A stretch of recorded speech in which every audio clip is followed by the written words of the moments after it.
A great season for one driver in particular, the man who pilots car number 9, Bill Elliott. The Daytona 500, the very first race of the season. Bill Elliott let everyone know there was a new superstar in this sport. Later at Talladega, he made up over 4 miles in part 2 of the Winston Million. There was more to come. Labor Day, Darlington, South Carolina, Elliott with one final shot at NASCAR's biggest payday. Elliott handled unbelievable pressure and drove to his 10th victory of the season. But with $1 million in hand, Elliott's season has come apart. Problems have plagued car number 9 all through the month of September. Elliott has had frustration and dejection written on his face.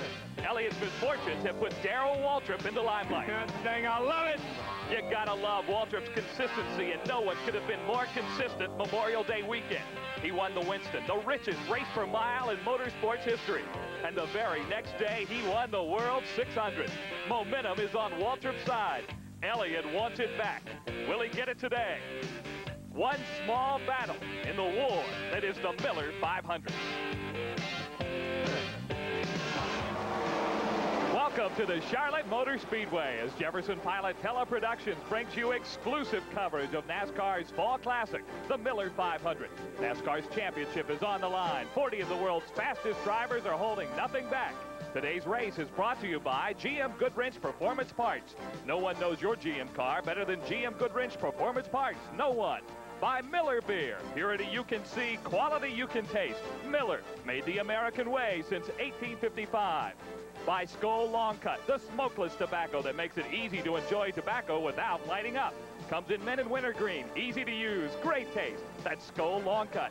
And by Goodyear, makers of the Eagle, the high-performance radial engineered for cars with the proper qualifications.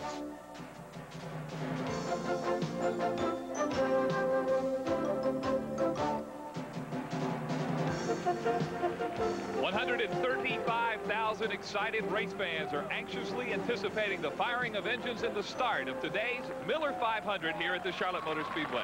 Hello, everybody. I'm Mike Hogwood. Working along with me in today's race is Johnny Hayes, a former car owner in this sport and a guy who's been around it for a long, long time. Bill Elliott and Darrell Waltrip, 30 points separate them for the NASCAR points lead. They'll be watching each other as well as what's going on the racetrack. Well, I think Darrell has Bill right where he wants him, and Bill's got to come out real early, go fast, try to win this race. Darrell's philosophy would be, I'll just sit back a little bit, watch what happens to Bill, then I'm going to go for it. Harry Gant's on the pole. He's been the strong car in this circuit the last couple of weeks. Is he the guy to watch today? Well, Harry Gant runs super at Charlotte, always has. He's had a hot month. He's won 2 races, could have won 5 very easily. So I think Harry will be a man to beat. Patrolling pit road for us today, our Goodwrench pit reporters, Jerry Punch and Steve Martin. Hello, everyone. I'm Jerry Punch. Well, in baseball, they call Reggie Jackson Mr. October. But in racing, you probably could get votes for Harry Gant as Mr. September. Gant has been impressive at his Chevrolet Monte Carlo, winning 2 of the last 4 events. Gant runs this track very well, and his own GM Goodwrench crew chief Travis Carter feels they have a great chance of winning here today. But the fortunes have not been good in September for Bill Elliott. Elliott has had his problems. It's been a bad month. Sure has. Broken flywheel bolt at North Wilkesboro, and of course a wreck at Martinsville. Now he's 30 points behind where he was 206 points up. But this is a good track for Bill Elliott. He won here last year, had a strong finish, and of course what he's done this year is history. And as far as Darrell Waltrip is concerned, this is where he broke into the win column this year. Elliott trails Darrell Waltrip by 30 points on the Winston Cup Point Championship. Should be a good race today, a tight point battle. It is a gorgeous fall afternoon here at Charlotte. You could not have ordered better weather for a stock car race than what we have today. 60 degrees, winds 10 to 15 miles an hour, 50% humidity, sunny and perfect, the forecast all day long. Let's go back down to pit road now to Jerry Punch, who's standing by with Harry Gant. Mike, Harry Gant is strapped in the Skoal Bandit Chevrolet. And Harry, a new 1-lap qualifying record here at Charlotte. And the last time you were on the pole at Charlotte, you won your first ever Super Speedway race here in 1982. Are you superstitious? Do you think this could be an omen for you today? Well, you can't never tell. When we won the pole the last time, we had the best handling car to win the pole, and we had the best handling car at the end of the race the next day. So, you know, it all determines right now. We had the best handling car qualifying this time, and hopefully we'll have the best one at the end of the race today.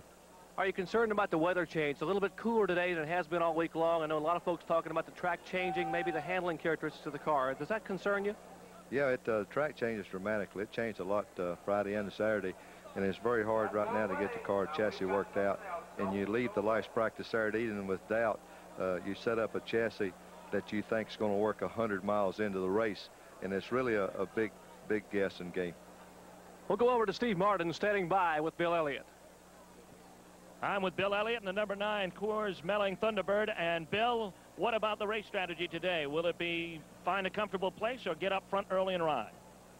Well, it'll be hard to say. We'll just have to wait and see. I know Harry's running good today. There'll probably be some other cars running pretty good. We'll just see how it goes, but try to work out the car for the end of the race. Bill Elliott in the number 9 Melling Ford Thunderbird waiting here on the starting grid as we go up to topside of Mike Hogwood. Well, as you see, all the drivers are strapped in. They're all ready to go, and everybody's ready to fire their engines. Cool conditions on the racetrack. That's Bruton Smith, the chairman of the board here at the Charlotte Motor Speedway, who's just given the command to fire engines. And we hear all up and down pit road as the engines in those cars indeed are cranked. Johnny Hayes working alongside me up here in the booth, and if you hear some noise, it sounds like thunder in the background. It's just fireworks going off. But Johnny, kind of cool conditions today. What effect is it going to have on these cars early? Well, I tell you, it gives you butterflies to sit here and watch all this stuff. But I think the cars early, we're going to just have to play it by ear. Nobody changed gears last night. Very few people changed tires. You know, we're just going to have to play it by ear and see what happens. We're looking at the Winston Cup point standings, and you see that Darrell Waltrip has now moved into the lead, 30 points ahead of Bill Elliott. Harry Gant is trying to make a run for it. What about Harry? Can he catch those two? And what about Darrell? Can he maintain the lead? Well, number one, I think Harry realistically does not have a good chance. Darrell and Bill have to have problems and have to fall out of races. Harry has to have top finishes. And that could play to Harry Gant's advantage because he can go out here and run full out and try to win this race because he's not really worried about the championship. Where Bill and the other guy, no problem. They got to worry. We saw Neil Bonnet at 4 and 5. Neil starting 27th today, and 5th place belongs to Ricky Rudd in the point standings. Now, Rudd has not won a race all year long, yet he's 5th in the point standings. He knows there's a little bit of pressure on car number 15 to win today. Oh, yeah, but Ricky's had consistent finishes. He's run good time after time. And, you know, there's just 20, 22 cars out there that could win this race. And it's not bad. You've not always had a bad year just because you didn't win a race. Well, you're getting an overview now of just what a beautiful racetrack, beautiful facility it is. We mentioned a moment ago that this is some kind of show place here at Charlotte, and indeed it is. It's a great place to come and watch a stock car race. Oh, it's fun. I love Charlotte. I grew up around here and followed Humpy Wheeler and Bruton Smith building this thing, and it's just magnificent. It's a great place to bring your sponsors and show them what big-time auto racing's all alike. Then you ask them for the money. Good strategy, Johnny. All right, we're just about set for the cars to begin rolling down pit road and to take their warm-up laps. When we say warm-up laps, we mean just to get everything hot in the car and get ready to go to green. The track is a 1.5-mile quad oval, 24 degrees banking in the turns, 5 degrees banking in the straightaways. And because of that variance in banking, the variance in the turns, it makes this a pretty tough track to drive, doesn't it, Johnny? Oh, yeah, this is absolutely one of the toughest race car tracks to drive on the circuit. You go to places like Daytona and Talladega, hold it to the floor and go all out. Here, you really have to be careful. You have to have your car set up. And if you look, it's the old pros that have dominated this area. As we watch them go around for the warm-up tracks, just a moment as to why this is such a tough racetrack to get around. Well, you can see it's high bank. You have turn 1. Coming out of turn 1, going into turn 2 is always a trouble spot. You come flying in there, you have to get set up to go down your backstretch. You go into 3, you hit the wall going into turn 4. Then you have a dog leg left. You come down through the tri-oval. It's just not a straight oval, and you really have to drive the thing. You have to look for the right groove. Let's go now, and we take a look at the starting grid. As you see the pole leader, Harry Gant, begin to come by. He set a track record in qualifying this past Thursday. They tried to qualify on Wednesday, but were rained out. And Harry Gant starts with a pole record time of 166.139 miles an hour. Tim Richmond is on the outside. A good lick for Tim, starting number 2. Row 2 is Benny Parsons, and car number 9, who you just heard from a moment ago, Bill Elliott. In row 3, it is Dale Earnhardt out of Kannapolis, North Carolina, and Jeff Bodine from Chemung, New York. Cale Yarborough and Ricky Rudd, who's in that top 5 of the point standings, but has yet to win a race this year. Row 5, David Pearson, and I know David would love to really come on and do something here today. Well, David, this is one of his favorite racetracks. He's won here. I see he's got the American flag hung out his window, so I think David's going to do good. All right, row 6, Bobby Hillen and Darrell Waltrip. Down now to row 7 and 8. Greg Sachs, Joe Ruttman, Terry Labonte, Morgan Shepherd are in row 8. Row 9 and 10, Davey Allison, his first Grand National ride here in Charlotte in the Hoss Ellington prepared car. Tommy Ellis is in row 11. Row 12, the King, and I don't care where he starts, he always gets a loud cheer. Richard Petty in car 43. Row 14, you see Neil Bonnet starting 27th. Very, very disappointing qualifying run for Neil. Well, Neil was disappointed. They had 3 different cars down here. They finally got in the race, but last practice he ran real good. All right, row 15, Don Paul, and the veteran Super Tex, A.J. Foyt. Row 17, Sterling Marlin. Row 18, you see Dick Trickle and Mike Waltrip, who is the younger brother of Darrell. Row 19, Ronnie Bouchard and Dave Marcus. Ken Reagan and Jimmy Means are in row 20. Lenny Pine and Clark Dwyer, provisional starters today, 41 and 42nd. Lenny Pine in car 17, and Clark Dwyer will be in car 64.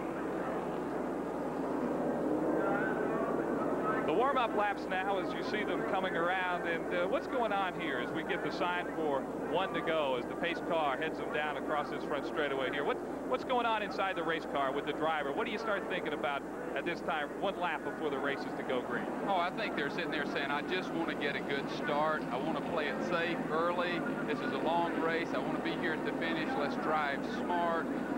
That's what they're all thinking, but when it comes to green flag, they all put it to the floor and race each other like crazy into turn 1 and go for it. 500 miles is a long way to go and a long day, and we're awfully glad you're with us for this Miller 500 stock car race.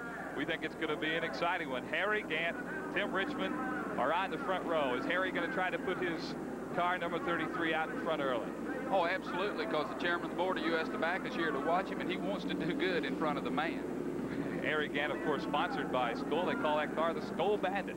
And he won the pole here, and he's starting in car number 33. Tim Richmond, a guy who's had a little bit of tough luck this season. A lot of rumors he won't be back in that 27 car. I know he'd like to make a good showing here today. He's starting on the front row. Tim ran super. He was tickled to death. He was disappointed he didn't get the pole because he did run a great lap, but I think he's looking forward to show some people some stuff today. Well, they're in the middle of turn 3 and 4, and the pace car is getting ready to make that hard left turn and come down pit road. They'll start winding it up. Pace car is down on pit road, and here come Gant and Richmond as the crowd here in Charlotte on its feet and cheering. Harold Kender will be dropping the green flag, and it's Harry Gant who punches the pedal early, and Harry Gant puts his number 33 car out in front to the inside. It's Richmond who is on the outside, and the cars are still bunched as they head into turn 1. Early strategy in the race, Johnny Hayes. Well, I think it's try to get to the front. Let's get in straight line. You know, when you're running side by side like this, anything can happen. Benny Parsons, Harry Gant, there goes Earnhardt diving to the front. That doesn't surprise me a bit. Earnhardt loves it up front, and that's where he wants to be. Dale Earnhardt has ducked down low on the racetrack and moved up 2 positions. He's in 3rd right now, and the crowd here loves it. Kannapolis just up the road from Charlotte, but it's Richmond and Gant who are still running side by side for the lead, but Earnhardt wants a piece of it. Well, Earnhardt, he's going to the front. You can watch it. Richmond also. I'll tell you, if you like action, buddy, keep your eyes on Tim Richmond and Earnhardt because they will give you all you want. Earnhardt dropped back just a little bit. Here comes Benny Parsons. There are 2 Hardee's cars in this race with the Hardee's marking on them. They look exactly the same. One is driven by Cale Yarborough, the other by a rookie driver, Alan Kulwicki in car 38. He has just been black flagged to come down pit road for some kind of consultation, and Kulwicki is coming down on pit road now. Here comes Cale Yarborough making a big jump. He's coming quick. As I told you, they would jump right out here and be real conservative, not endanger anything. There's Alan Kulwicki, and right behind him is A.J. Foyt. A.J. Foyt, the veteran driver out of Houston, Texas, also on pit road early. Something amiss in the car. No, it was a stop-and-go penalty. I'm sure they jumped the start on the start of the race, and it was a penalty to come in. I'm sure the cars are fine. It was just they jumped the start. So Foyt and Kulwicki penalized here early for trying to make moves too early, but look at the move Cale Yarborough's making, running in 2nd place now. It's Gant who's leading Yarborough, but Yarborough says, hey, I want to put it up near the front, the Ford Thunderbird. Cale's run good all year. They've had problems from time to time, but Cale just signed a new deal with Hardee's for next year. They've got that all squared away, so I think he's here to just try to prove to everybody that he's going to be tough next year. Well, Cale, who started 7th, has moved up into the 2nd spot, and we have just run 4 laps here at the Charlotte Motor Speedway. Gant is the leader as he started on the pole, and he looks strong today, Tom. Harry Gant, he was really optimistic this morning. He said the car practiced perfectly, and he felt like he had the right setup, and he was going to go right out front, proving to himself he could run up front. There you see the space between Harry Gant, your leader, out of Taylorsville, North Carolina, and Cale Yarborough. Also jumping to start today was the 95 car.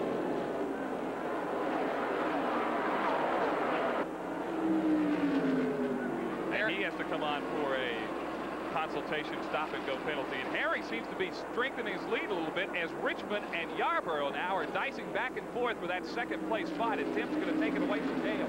Well, that's exactly the reason that Harry was able to lengthen the lead a little bit. When they get running side by side, it slows everybody down, gives Harry a chance to break on out. Well, we tried to look for car 95 a moment ago, and that is Mike Alexander, who has switched numbers from 92. Your leader's Harry Gant, and we'll return live to the Miller 500 in Charlotte following these messages. To fully understand how Goodyear Eagle high-performance tires alter the driving experience, we urge you to read the Special Operator's Manual before you drive. Motor Speedway, here are your leaders. Harry Gant on the pole. He's still up front. Tim Richmond still number 2, but he's dicing it back and forth with Cale Yarborough. Then it's Jeff Bodine and Bill Elliott, who started 4th and is now running 5th. The guy on the racetrack that's really making the move right now is, well, Harry Gant is out in front. You see his won 2 wins at Dover and Wilkesboro. In the top 5, he's just been hot for the last 6-7 weeks, John. Well, Harry Gant's just on a roll. You know, they started the year really great. Then they hit a real dead period where things just didn't go well for them, and that was when the carburetor change came. Well, about 6 weeks ago, they figured out the carburetor change, and they've got their horsepower back up to where it was. And ever since then, he's run great. He's looked good. Well, that's Harry Gant out of Taylorsville. And as you see, has a pretty comfortable lead now on Tim Richmond. The man on the racetrack who is really making the move is Richard Petty in car 43. He has moved from 23rd place on the racing track. He is now running 10th. Richard Petty has his Pontiac dialed in today. Now let's go down to pit road. Jerry Punch is standing by with Richard Childress in the Dale Earnhardt pit. The problem in the Dale Earnhardt pit, Richard Childress, the car owner. Richard, problems on the starting grid. You had to change a tire. What happened? Well, we had a right rear tire was going down, sitting out there, and then when we changed it, we had to put a too small a tire on it because we didn't have one big enough. Just making the car push real bad. Hope we get a caution or something here, and we'll get that tires back off and get them right. Earnhardt has told the crew the car is not handling. He is now backsliding through the field. Now he's just out of the top 10 and moving back. They hope to get an early caution so they can change that right rear tire again. There's the Richard Petty car. As we said, he's moved from 23rd to 10th. But while Richard is running so well, now sitting on pit road is Neil Bonnet. He started 27th in this race, Johnny. He has had smoke, and now they are pushing the Neil Bonnet car back. And could it be that the day is over already for car number 12 on lap number 12? It sure looks like it, and that's really a sad situation. Neil Bonnet's real close to Harry Gant in points. He's 4th, and falling out this early could really just put him in a bad spot for the rest of the season. So it looks like Neil Bonnet, the first one to go out. I talked to him earlier this week, and Neil said, hey, this car is just not running. He qualified 27th. It's just been a bad week for him all the way around here in Charlotte. Yeah, and it sure ended on a sour note because I think they're going home. The battle for second place between Richmond and Cale Yarborough. Boy, when you talk about drivers and guys that really give it their all and give it every ounce of energy they have, Cale Yarborough really fits that bill. Oh, yeah. Cale Yarborough is a premier driver. If you talk about any car owner down there and you gave him his choice of anybody in the place, most of them would pick Cale Yarborough to be their driver. He's a competitor. He loves it. He's easy to work with. And I tell you, he's got his hands full with a guy like Tim Richmond because Tim Richmond wants to prove that, hey, I can get the job done too. And Bill Elliott's just riding right along behind him and say, you know, how's it going to go? Well, Richmond has his 27 car out in front right now, but Cale Yarborough on the low side of the racetrack, he wants the lead, and they're riding an awful lot of time, door handle to door handles. You see them passing Buddy Arrington in slower traffic. But it's Richmond just will not let him get by him. No, and he's going to run him door to door, and what's happening is Harry Gant's getting a breakaway. When you get side by side and slow him down, Harry Gant's going to be comfortable, just get out there and ride and pull off from everyone. Well, Harry Gant with almost a 3-second advantage now on the second-place cars of Richmond and Cale Yarborough. And you see Bill Elliott now. He wants to get involved in that just a little bit. But I kind of think Bill Elliott, even though he needs a win today, will just kind of hang back a little bit and try to stay out of trouble, because he has had some trouble finishing races the last couple of weeks. Yeah, he's a very intelligent driver. He hardly ever makes a mistake on his own, and he is going to run a good, smart race, but he wants to let everybody know, hey, I can get the job done. Harry Gant is your leader. Tim Richmond is running second, Cale Yarborough third, and Bill Elliott fourth. We will return live to the Charlotte Motor Speedway after these messages from your local station. Leader Neil Bonnet has moved, or rather Neil Bonnet is out of the race. Our Goodrich attrition update, and now let's go to the garage and Jerry Punch. Neil Bonnet, it was a short afternoon for you here at Charlotte. What happened? It's just been a bad week. You know, we never ran all week long, qualified 27th, and the motor just exploded as soon as the race started. I don't know what happened. Really going to hurt you in the Winston Cup point chase. You're in fourth spot, just 10 points back of Harry Gant. That's got to be very frustrating. Well, it's going to kill us right here at the end of the season. You know, the points are so critical coming down the wire here, and it's really going to hurt today. Well, Neil Bonnet parks it here at Charlotte Motor Speedway. Jerry Punch with a very, very disappointed Neil Bonnet, but right now Harry Gant has to be feeling pretty good. And Bill Elliott has now moved into the #2 spot on the racetrack. He has been running awful strong the last couple of practices, and Elliott is now in second place. Well, Harry Gant, he's running super, but the thing that's helping Harry is everybody's running door to door back there, and Cale and Bill are running side by side and fighting with each other. So it's a tough situation for them. As long as they're going to run side by side, nobody's going to pull off. Bill just jumped by, Cale let him go by.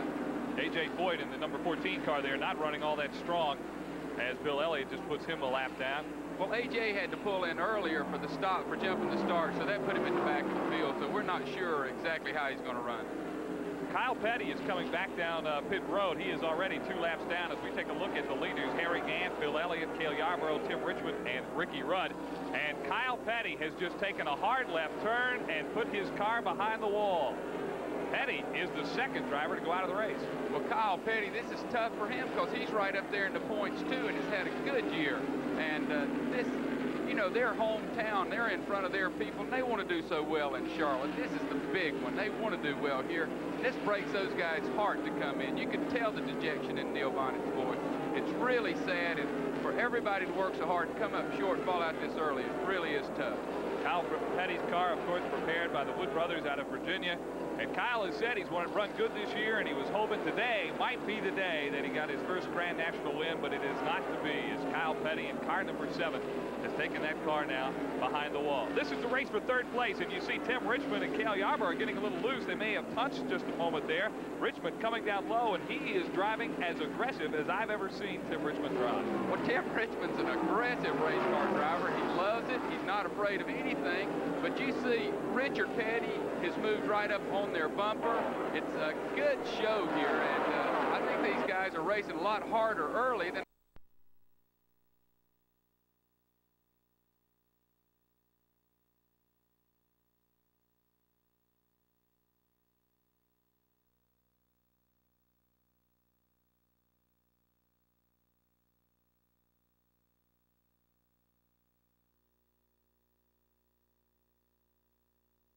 guys gonna get a breakaway and go around left.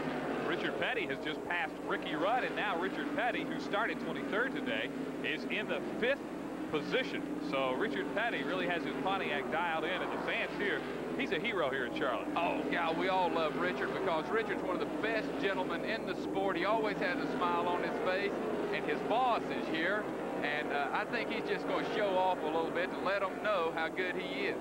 Our attrition update has 2 cars behind the wall. Those are the 2 cars of Neil Bonnet, #12, and Kyle Petty, #7. Well, you know, Mike Curb owns that Richard Petty car. And Mike Curb, he owns the Indy cars. He's into racing big time. He was into politics big time. And I'm sure this is a fun day for Mike Curb to sit down and watch his car run this well this early. Look at Bill Elliott. He's made up some ground on Harry Gant. Car #9 is catching up to car 33, and we could have a race for the lead here in just a moment. I told you earlier that Bill Elliott was going to just let things settle down to see where it falls. He's got a breakaway. Now he's going to show Harry, hey, Harry, you aren't the only good car. Cale Yarborough in the pits. This is an unscheduled pit stop on lap 27. And what a tough break there for Cale Yarborough. Looks like he might have had a tire going down as they're in changing right side tires on the number 28 car. That's a killer. Bill Elliott has jumped by Harry Gant to take the lead, but back to Cale Yarborough. They've worked so hard. They've run good. They've had these problems. They had to change right sides. Now they're going to left side. That means they had an equalized tire. They didn't know which one to change, so they had to change all four, and they got lapped doing it. Well, Yarborough has just gone down a lap. Now, let's go down to the garage area, and our Goodrich pit reporter, Jerry Punch, who's standing by with what I know has to be a disappointing Kyle Petty. Well, Kyle Petty is sitting inside the car. He is not out of the car. As you can see, the Wood brothers are working on the 711 Ford Thunderbird. They have a clutch problem. The clutch is slipping. The car would not pull off the corners. Kyle is still in the car. They are beneath the car trying to get the clutch or pressure plate replaced. They hope to get Kyle back out. It won't be a good day for Kyle Petty, but maybe he'll finish here in the Miller 500. Thank you very much, Jerry Punch, and let's hope that Kyle can get back in and at least make a finish in this race here at Charlotte, the Miller 500 today.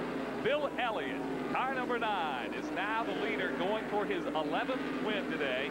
He has 10 wins, as many super speedway wins as anybody ever. David Pearson did 10 one time, but Bill Elliott has had an absolutely unbelievable season, and you just can't say enough about what Elliott has done this year. Well, Bill has just been depressed that he's had the bad luck he's had recently, and he's hoping that it'll all come back together. He loves this racetrack.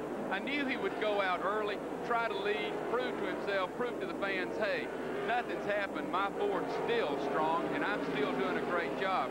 He may later on calm down a little bit, let some other people lead, but I think he wants to prove to America today Bill Elliott is back. Bill Elliott's last lap, 156.069 miles an hour. He's flying. We'll return live to the Miller 500 at Charlotte Motor Speedway following these messages. Charlotte Motor Speedway, and Bill Elliott is your leader, followed by Harry Gant. Ricky Rudd has just passed Tim Richmond for the number 3 spot on the racetrack, and Richard Petty, the king, is running 5th, and they're all trying to chase down Awesome. Well, Bill, he's just had a super year.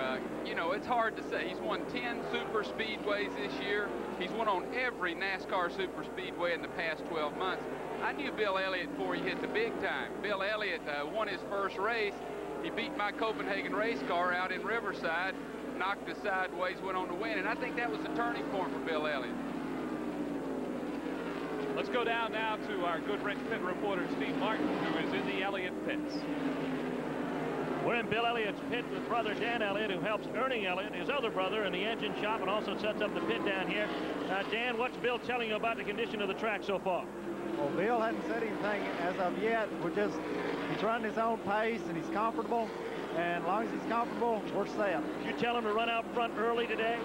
Well, he wanted to go ahead and get his bonus points for leading the lap, and he's going to run wherever he's most comfortable. And if it's leading where he's comfortable, that's where he'll be. Taking care of business early as far as Bill Elliott is concerned. He's out front right now where he's been most of the season in the Winston Cup points race, and he wants to get back out there today.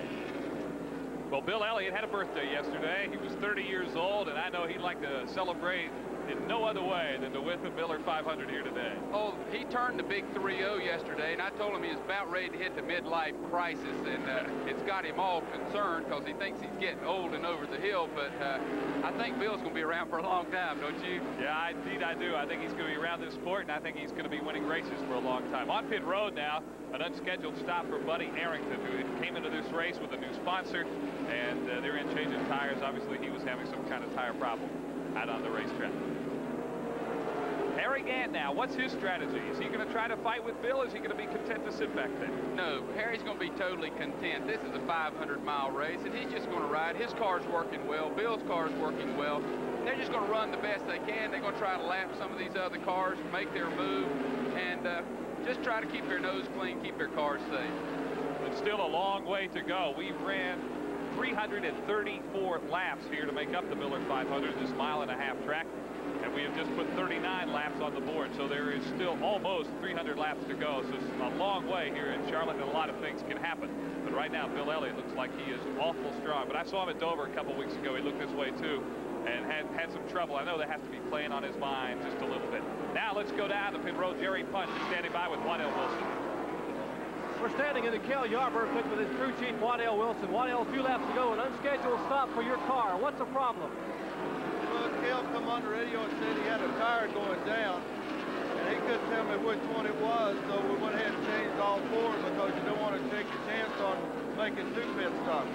But you lost a lap in the pits. That has to be really frustrating.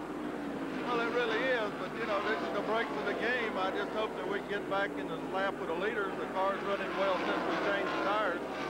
Well, this crew has been here at Charlotte testing off and on for the last couple of weeks. They wanted a win here today. They may get it, but they're going to have to work extra hard now.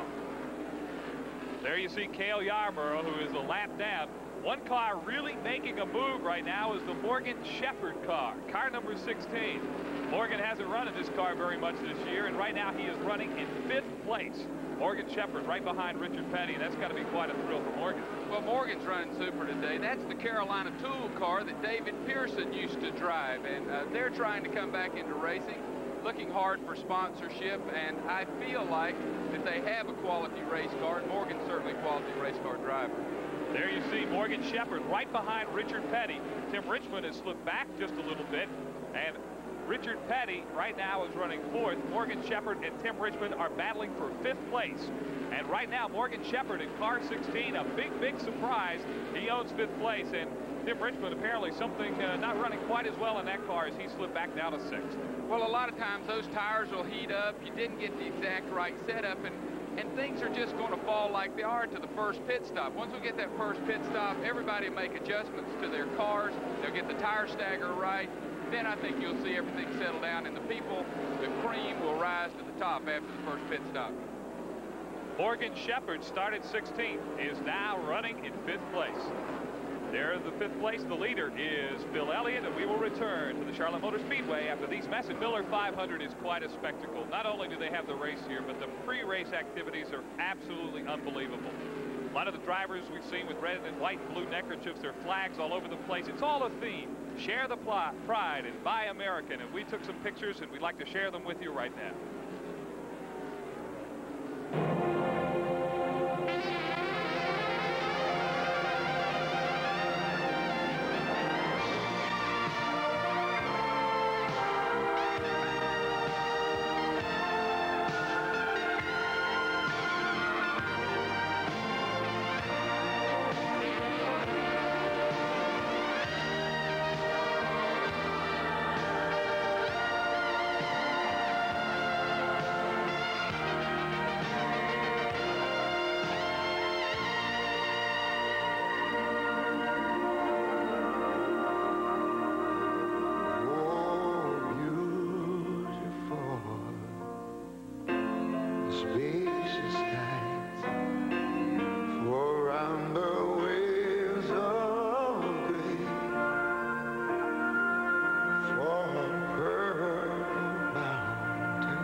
Quite a pep rally here earlier today. Also, we saw the world's largest flag, weighs over 7 tons. Here are your leaders: Bill Elliott, Harry Gant, Ricky Rudd in 3rd place. Tim Richmond is 4th, and the King Richard Petty is still running in 5th place. Been away for a moment. We are now working lap 50 of this race, and Bill Elliott is the leader. So far, the drivers seem content now, maybe to drive a little bit conservatively, just kind of feel things out and just let the race pace on a little bit. Well, everything's going to sort of hold like it is for the time being. Everybody's waiting to make that first pit stop, and that's where you get your opportunity to do some well. You've got Benny Parsons coming down pit road. He has some kind of problem with his car. They really shouldn't start making scheduled stops for another 10 laps or so. I think maybe they can, some of them say they can go 60 laps. We're on lap 50, and Vinnie Parsons on pit road. Apparently something wrong with the Copenhagen car number 55. Well, they're going to right side tires. I think they may have more of a problem than that, but they're sure jumping in there and trying to get that job done. They went very slowly around. The pit crew was slow getting there, and it appeared like they were going to go under the hood, but now they're back out of the way. Look like they get on the racetrack. Well, Parsons is down and away, but he will go a lap down. Sterling Marlin of the 00 car has been a little bit loose on the racetrack, but Bill Elliott has been tight, doing what he wants to do with the car number 9, as we have seen him do so much this season in 1985. Yeah, Bill's had a super year, and he's just trying to make it go on, and it appears to me today that he has them covered again. Now let's go down to our Goodwrench pit reporter, Jerry Punch. We're standing in the Morgan Shepherd pit with his crew chief, Larry McReynolds.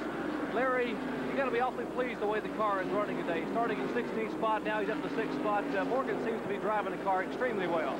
Well, yeah, the car's working real well. We've tried about every combination possible here this week, and the only time that we was really pleased with the car was yesterday after the 400-mile Sportsman race, so hopefully it'll just stay with us all day long.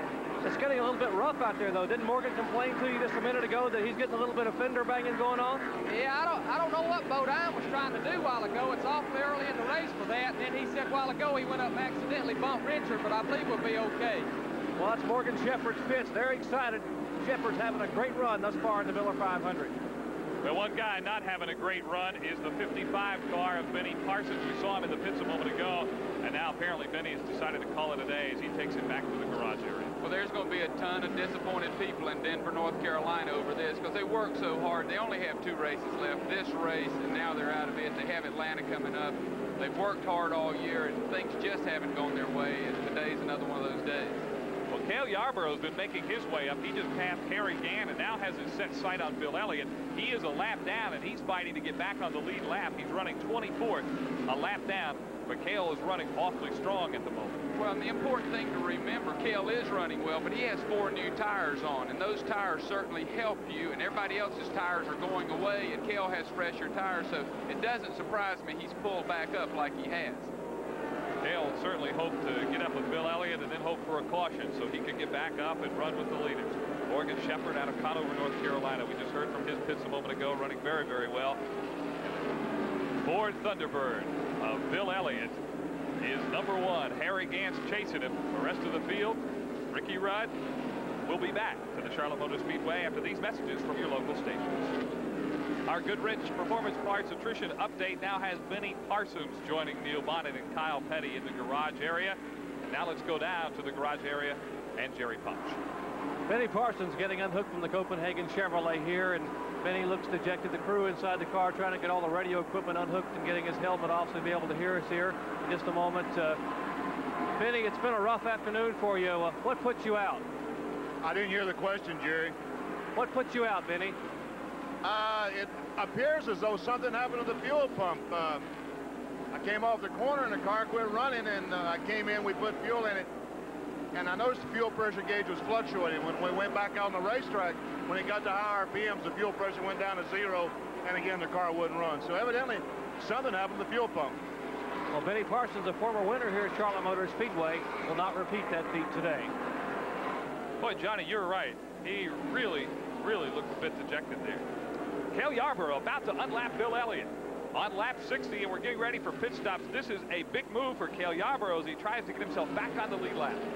Well, I think Bill's not going to fight Cale. He knows Cale has better tires and a little better car. Plus, Bill knows that I'm getting ready to come in for a pit stop, so why fight this door-to-door stuff? So I really think Cale has unlapped himself now, but I don't think Bill went with him door-to-door like he had to.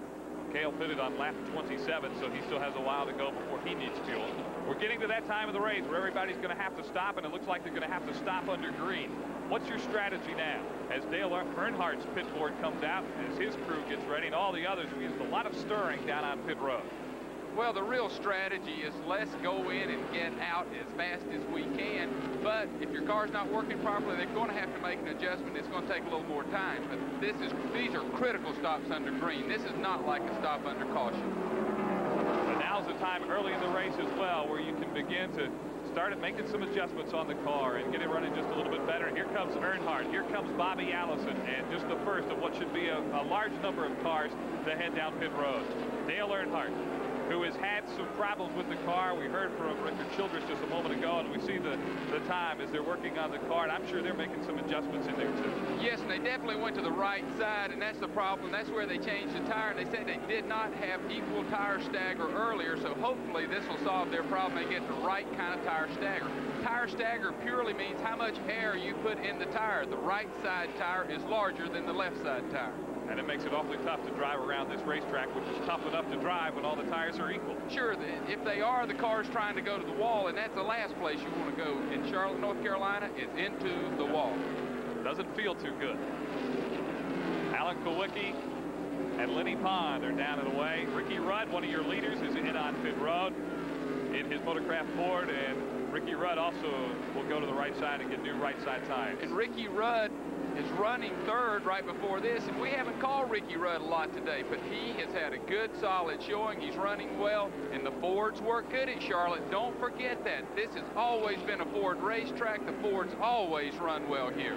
Your leader, Bill Elliott, is heading down pit road, and Elliott will come in, and we will watch Ernie Elliott, Dan Elliott, and the rest of that Coors team go to work on car number 9. But when they came in there, it flashed back to last race when they were trying to make those pit stops. They couldn't get the car stopped. They didn't have brakes. They tried to catch it. It broke their heart. I'm sure they felt real good to come in here and get out so quick. Boy, that's an incredible pit stop for the Elliott team. 15 seconds flat, a full tank of gas, and some new tires. David Pearson is in. Davey Allison is in, along with Phil Parsons.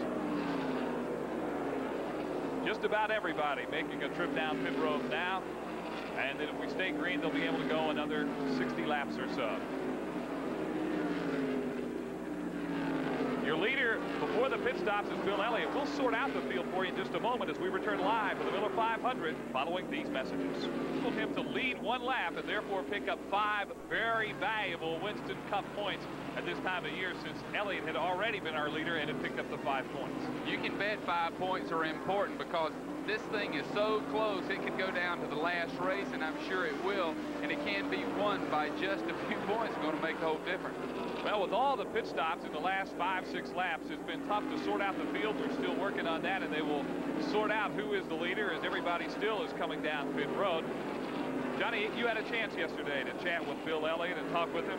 Nobody, I don't think not many people around here know him as well as Johnny Hayes does, and he's very loose and relaxed and has some great thoughts on this season and what's been happening. And now, let's hear Johnny Hayes' conversation with Bill Elliott as he takes a look at Elliott's season up close and personal. Well, you know, I look back on the year and we've had a really good year. We've won some races that we probably had the competition beat, and then we've won some races we just got lucky at. And to have the year that we've had, we've never dreamed of having. You know, we used to sit down and realistically think about it, but there's still no way you can put it in perspective. Because last year, Darrell Waltrip won 7 races, and that was a bunch of races for the competition level. And for us to do what we've done this year, we've had one heck of a year. Plus coming in and winning the Winston Million and being the first guy to do that, plus just being the 3rd driver to win 3 of those 4 races makes me really feel proud. Pressure's there, but I don't feel like it's bothered me no worse than it has all year long in a lot of circumstances. Because, you know, if I go out there and I just drove straight in the wall, then I'd say the pressure's getting to me, or if I made mistakes on the racetrack. But, you know, we've been consistent. I've been getting in and out of pit road. The team's done their work. And I can't say that we've just come across a streak that some unexplained things have happened, and we can't do anything about it. They're out of our control. Luck hadn't gone our way lately. You know, I go back into Darlington and look at that, and I was truly lucky in a lot of places. And I probably wasn't the fastest car, but I ended up winning the race by surviving the place. When we go on, we go to Dover, and we ran good, but we had mechanical problems. We wrecked at Martinsville, and we had mechanical problems again at Wilkesboro. So going through that, and it's things that you can't blame anything for because it was stuff that was checked and rechecked. So I look back on it, and there's really nothing we could do about it. If it was been something that was neglected or something like that, then I'd really feel bad about it. But I don't feel bad about it whatsoever. you know, why should I come in and just because I've won all the races this year say that I want the point system changed? You know, I might come up next year and not win as many races, but consistently finish and be high up in the points or win it. So, you know, really, is it fair one way or is it unfair another way? Who really knows? Bill Elliott, as he talked with Johnny Hayes yesterday. There's our leader, Tim Richmond. Bill Elliott and Harry Gant are trying to run him down, but Tim Richmond has run an awful strong race today as we are 73 laps through the Miller 500 here in Charlotte. I think the Bill Elliott piece shows the quality of guy Bill Elliott is. Even going through the problems they've had, he still has a good attitude. He says, hey, these are not driver problems. These are just typical racing luck, mechanical problems you'll have. And a lot of people think Darrell Waltrip playing on Bill Elliott's head is going to make him not do well. I don't buy that at all. I think Bill Elliott, if his car holds together, stays out of wrecks, I think Bill Elliott will give Darrell Waltrip all he wants. A lot of that talk in the garage area and dicing back and forth through the media all goes out the window once you strap yourself in the race car, doesn't it? Sure, and you know, Darrell has fun playing with it. He doesn't mean anything bad by it. He loves to play on your head, and that, he figures that gives him one-upmanship. But I swear I just don't believe it's working on Bill Elliott. I think Bill Elliott just had that bad racing luck, and obviously today he's running well. Well, Tim Richmond is also running well. He's the leader. Harry Gant has passed Bill Elliott, and Ricky Rudd is running fourth, and Morgan Shepherd is right back up there running fifth right now. Tim Richmond, a guy out of Ashland, Ohio, who a lot of rumors about Tim Richmond that he may be going elsewhere next year, someplace other than this 27 car, and I know he wants to prove to these guys that, hey, I can win in your race car. Well, Tim Richmond, he's cut a lot out of the mold of Dale Earnhardt. He wants to run up front. He wants to lead every lap. He will make contact with you. He'll do what it takes. He's had a good year this year. He's had a chance to win 3 or 4 races, and Earnhardt's beat him 3 out of those 4 times that he had a chance to win. So I feel strongly that Richmond is a quality race car driver. He does have offers, I do know that, and I will be shocked if he is back where he is now. Well, so far in 1985, Richmond does not have a win. He's got 3 top 5s and 11 top 10 finishes. Now let's go down to the Richmond pit and Jerry Punch. We're standing by with Barry Dotson, the crew chief for Tim Richmond. Barry's standing with us. Barry, Tim's running awfully well out there. You got to be pleased with the way the car's performing. Yeah, Jerry, we're pleased. The cool weather's helping a little bit. It's a Laughlin car. The car's driving good. A little bit tight, so we're going to take some bite out of it and try to run a little quicker. We need a little bit of luck. Same thing we needed all year. It's not been a great year for you so far, and there's a lot of rumors going around that the team may change hands, possibly, or sponsorship, or maybe Tim Richmond will go elsewhere. Can you comment on that at all, Barry? We don't have anything solidified right now, but I don't think anybody on this team wants anything to change. We just need to win some races. Well, that's Barry Dotson, the crew chief for Tim Richmond, and Richmond right now running very well. They had a great pit stop, 14.5 seconds on that green flag stop for 2 right side tires. This crew wants to win a race. Well, so far, their best finish in 1985 has been a second at Bristol. No wins. They're hoping for one today. We'll return live to the Charlotte Motor Speedway after these messages.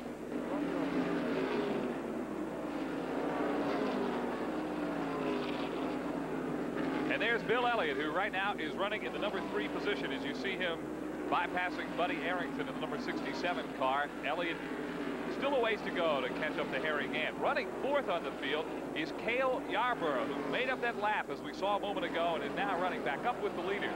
Ricky Rudd and Morgan Shepherd are having quite a battle for 5th place as you see the leader, Tim Richmond. Rudd and Shepherd just dicing it back and forth, and right now Ricky Rudd owns that 5th spot on the racetrack. Tim Richmond is your leader, and that's got to be quite a thrill for Tim sitting in the cockpit of that car. Well, Tim Richmond, he loves to lead races, as I said earlier, and this is hometown for him now. He's originally from Ohio, but he lives here on the lake, and he certainly is enjoying being up front.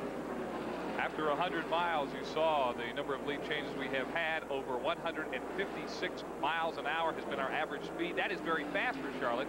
but it's been because we have been free of caution flags for the first 84 laps. Yeah, and that's super. Everybody gets a chance to see what they've got.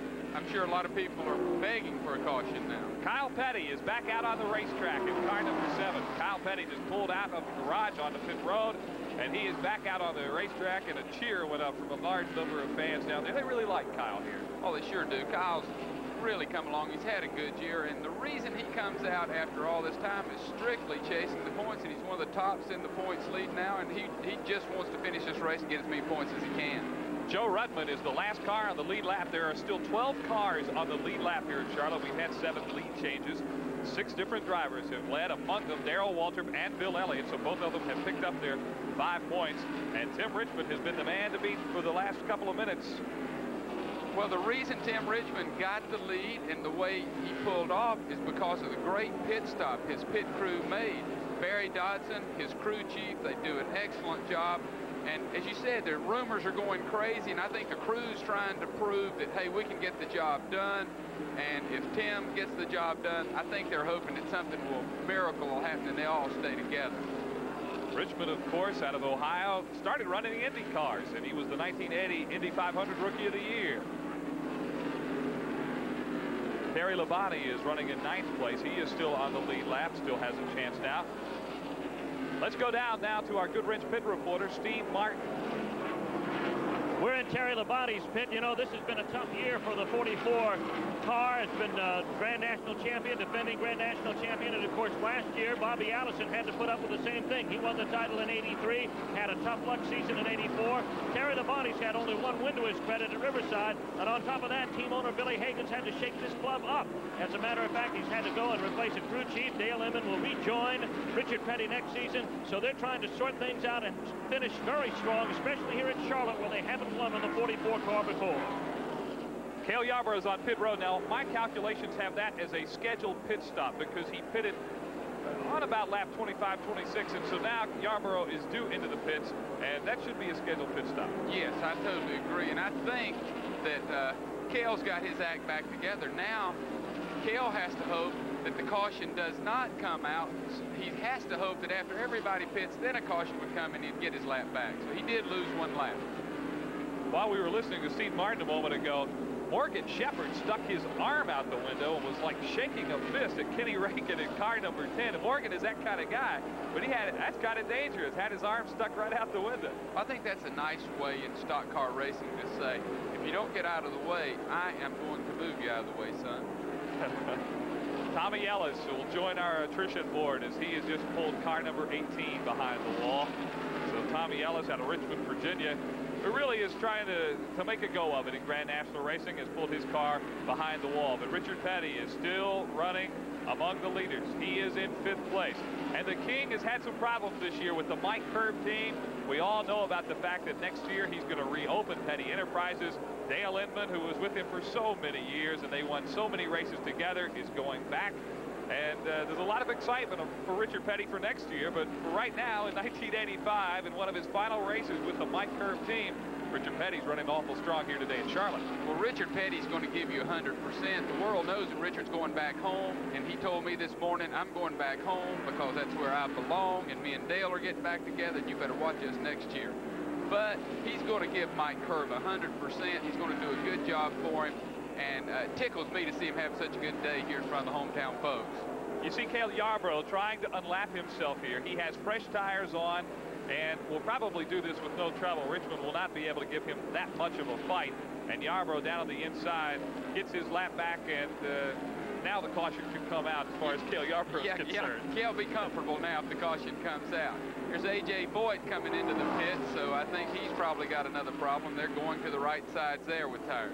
It is really tough for a guy like A.J. Boyd when you don't run but 2, 3, maybe 4 stock car races a year, and you haven't been to Charlotte in 8 years like AJ has not.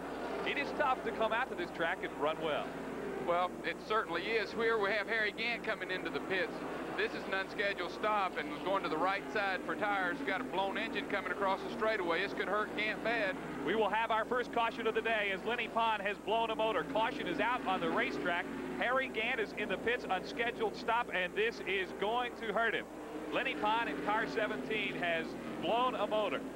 But And Harry Gant, it appears that Harry Gant is going to beat the cars out and not lose a lap. Here comes Tim Richmond. So hopefully Gant got in and out fast enough not to lose his lap. And Harry Gant is indeed out and back on the racetrack. He beats Tim Richmond out. And I'll tell you how wild that situation can turn out.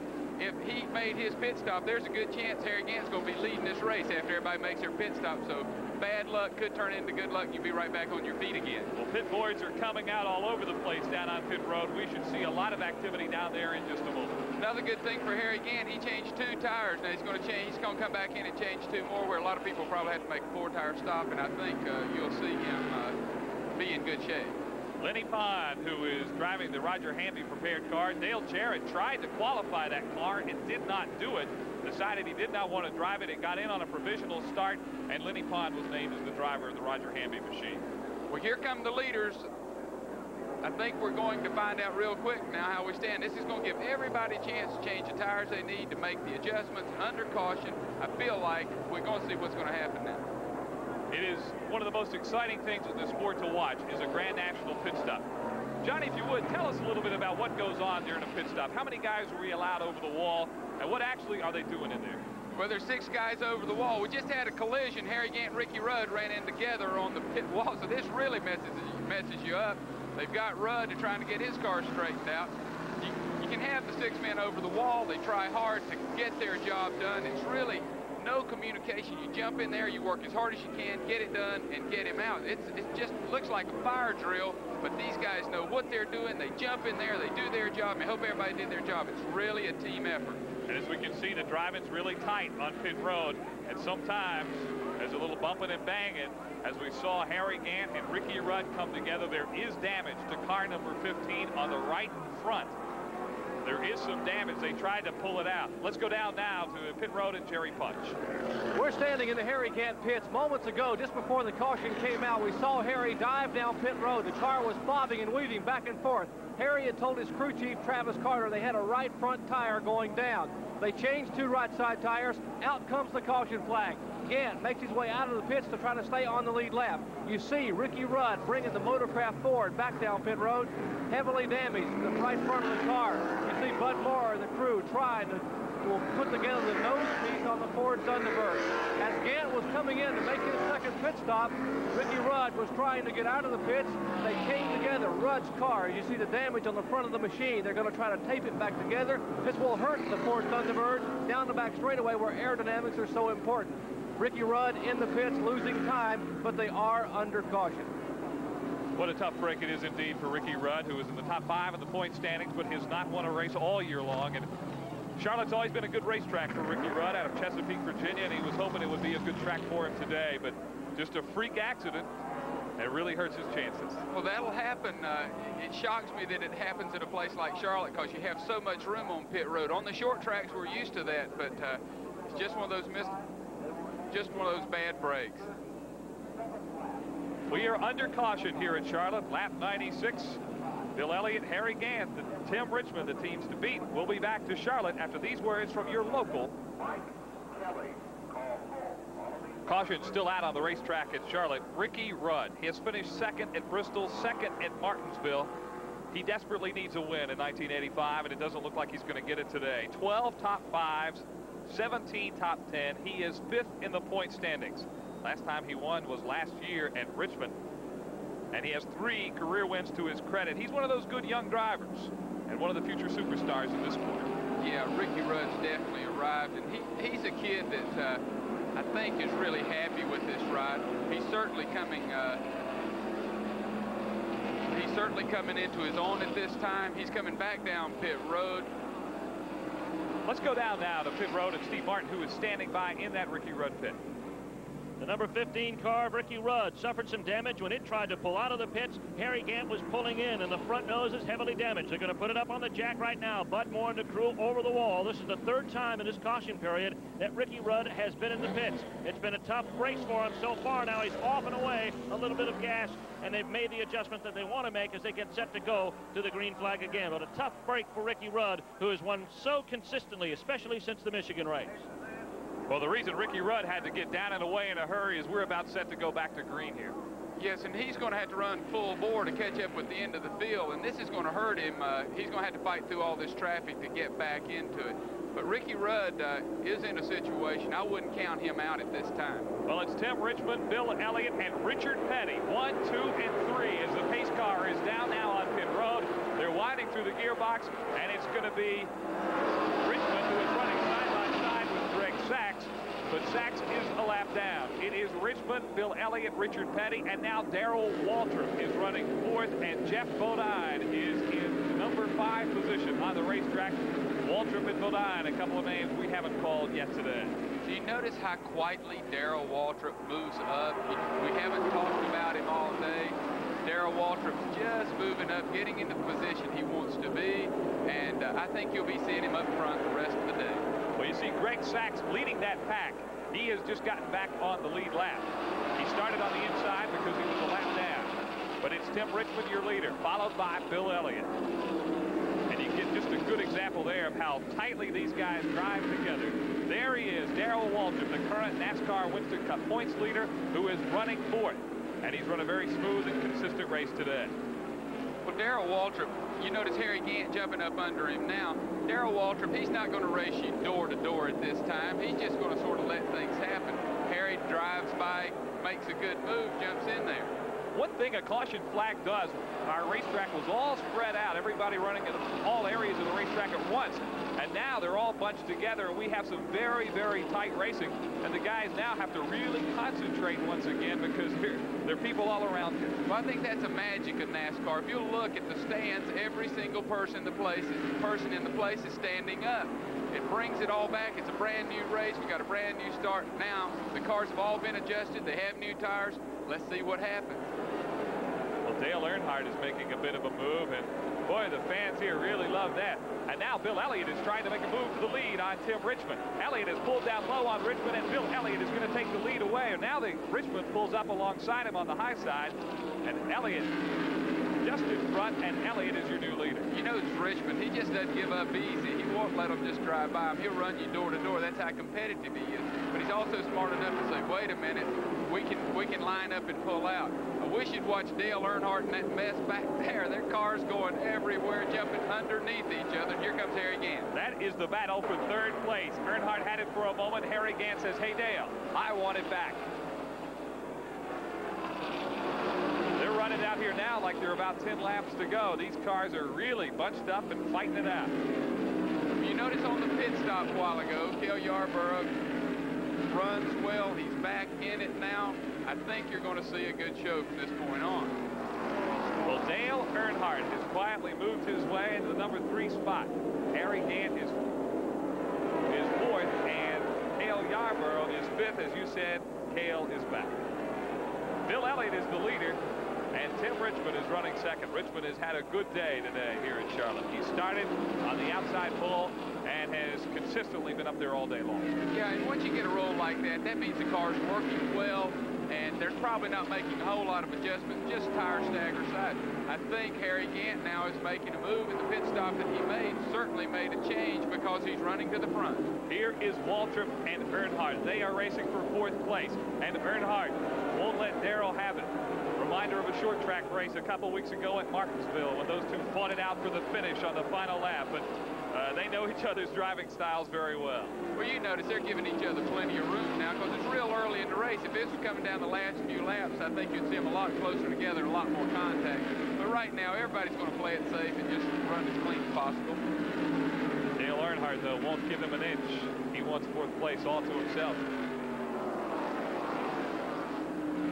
What's happening with Darrell Waltrip right now? He's the points leader. He knows he has to stay out here and run 500 miles today. What's going through his mind at this time of the race? Well, I think what's going through his mind right now is that Bill Elliott's running really well. He's about 5 positions in front of him, and he's going to try it. I think that's why he's moved right up there to sit there and say, well, I don't want this thing to get away too far. And I think his whole mind, he's thinking winning championship, and he's just going to play this race step by step. Darrell Waltrip seems to have given a little ground now to Dale Earnhardt. Earnhardt running fourth and Waltrip running fifth. Earnhardt comes from a racing family. His daddy Ralph was a big racer. He grew up around these racetracks. He likes nothing more than to be out here on a Sunday afternoon. Oh, Earnhardt, he's in heaven. I've seen him go from just being around to living with it. Well, let's hear a little bit from Dale Earnhardt and what he has to think about this race and NASCAR.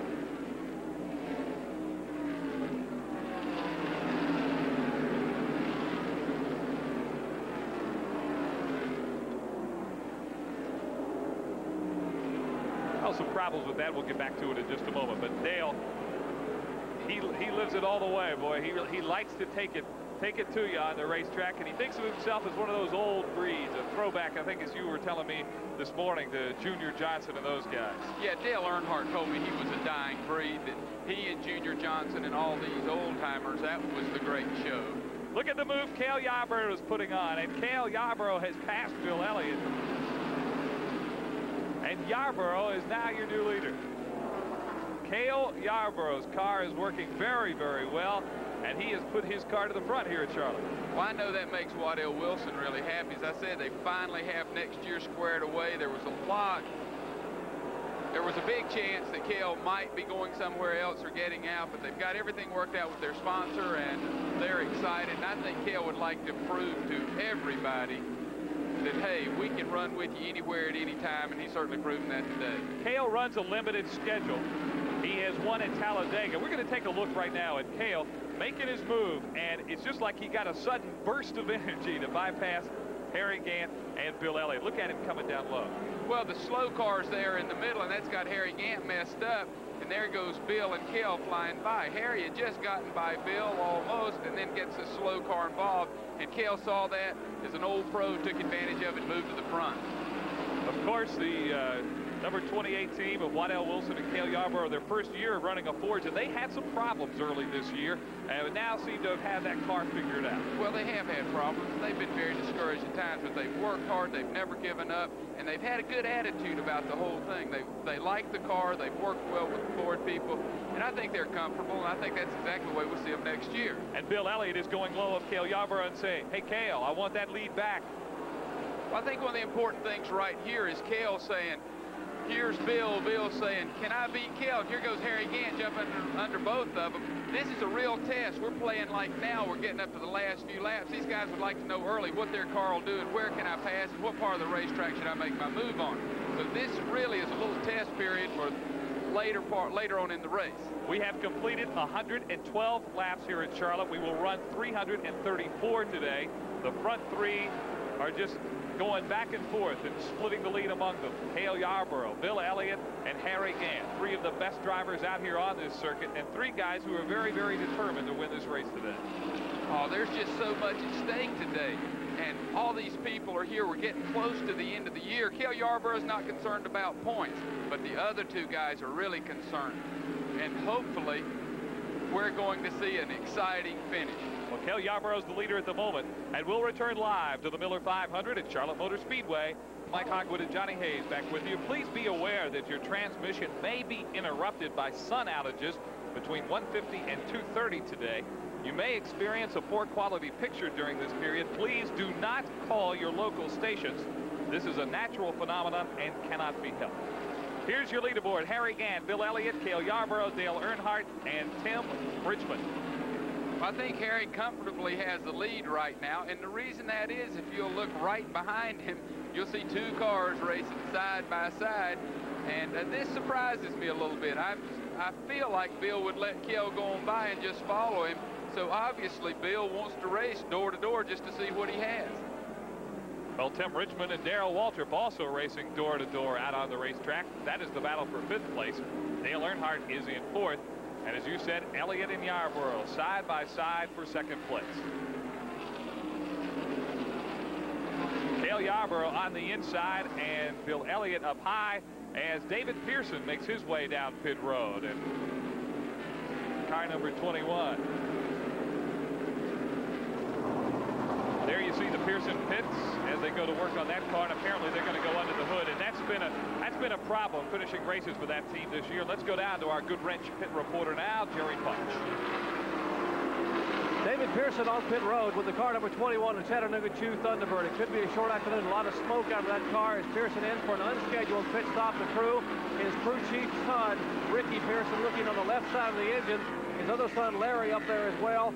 Smoke pouring from beneath that car. It looks like the day could be over for David Pearson. He will push that car apparently back toward the garage.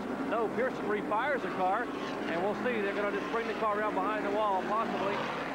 And David's going to go out and make a lap or two, see if it's running any better, but they may put the car back in the garage area. David Pearson, who has won this race in the past and has won at Charlotte and a lot of times here. He has won this race in 1974. He was the last driver before Elliott to win 3 of the big 4 super speedway races. That happened in 1976. But the last couple of years for David Pearson have really been kind of tough for him. Well, yeah, David Pearson, he's one of my heroes. I tell you, David just doesn't have the time for the sport that he used to have. He's working hard. He's working with his sons, getting their program ready. David's coming back down pit road. It looks like he's slowing to make the hard left turn into the garage area. David Pearson out of Spartanburg, South Carolina, and indeed he is going to join our attrition board today. An unfortunate day for David Pearson, as he will call it quits in car number 21. David Pearson's getting near the point where he will be one of those guys who say, I guess before long, that he might just hang up the helmet and let his sons take over. Well, it's funny you say that. I talked to David this morning in the garage area, and I said, David, I heard a strong rumor that you about ready, you about too old to get this stuff done. And he said, absolutely not, Johnny. I am going to let my boy run 5 races for sure next year, but I probably will run 8 or 10 myself. Jimmy Smut Means, an independent driver in car number 52, is slowing down and coming down pit road, and he may make that hard left turn as well, and indeed he will. It's tough for an independent driver these days to get out here and last for 500 miles. I just don't see how they do it. It costs so much money now, and I'm surprised to see them stay like they do. Let's go down back to pit road. Jerry Punch is in the Harry Gant pit. We may not be able to update on what happened with Harry Gant. Gant came in a little while ago with the unscheduled pit stop. Now, NASCAR has a rule you can only change 2 tires under caution. Well, Harry happened to be changing 2 right side tires under the green when the caution came out. So what was possibly a problem for Harry Gant turned to be a break for him. He came back in under caution, got 2 left side tires, so now Harry Gant has 4 fresh tires. Everyone else came in under caution, has only 2 fresh tires. Thus, Gant out front, running flawlessly. The car is really hooked up. He is running very well. Harry Gant, who set a track record speed in qualifying, now has a 10-car length lead over Bill Elliott and Cale Yarborough. And when you got new tires on, you're able to run. You know, I don't think most people realize how critical tires are to a race car. I don't care if you have the best, strongest engine in the world, the best handling car, whatever. If you can get good tires and get luck by the draw and get everything to work and the stagger to work right, you can pull off and leave everybody. And I think Harry Gant's proven this now with being able to have 4 tires instead of everyone else having 2. But a reminder that it is indeed a long afternoon here in Charlotte, and it was a long way to go for 500 miles. And Harry Gant, I'm sure, knows that, sitting in the cockpit of car number 33. Well, I think Harry Gant in this situation is tickled to death. He's had a good run. And like we said in the last month, he's been the dominant person on the racetrack.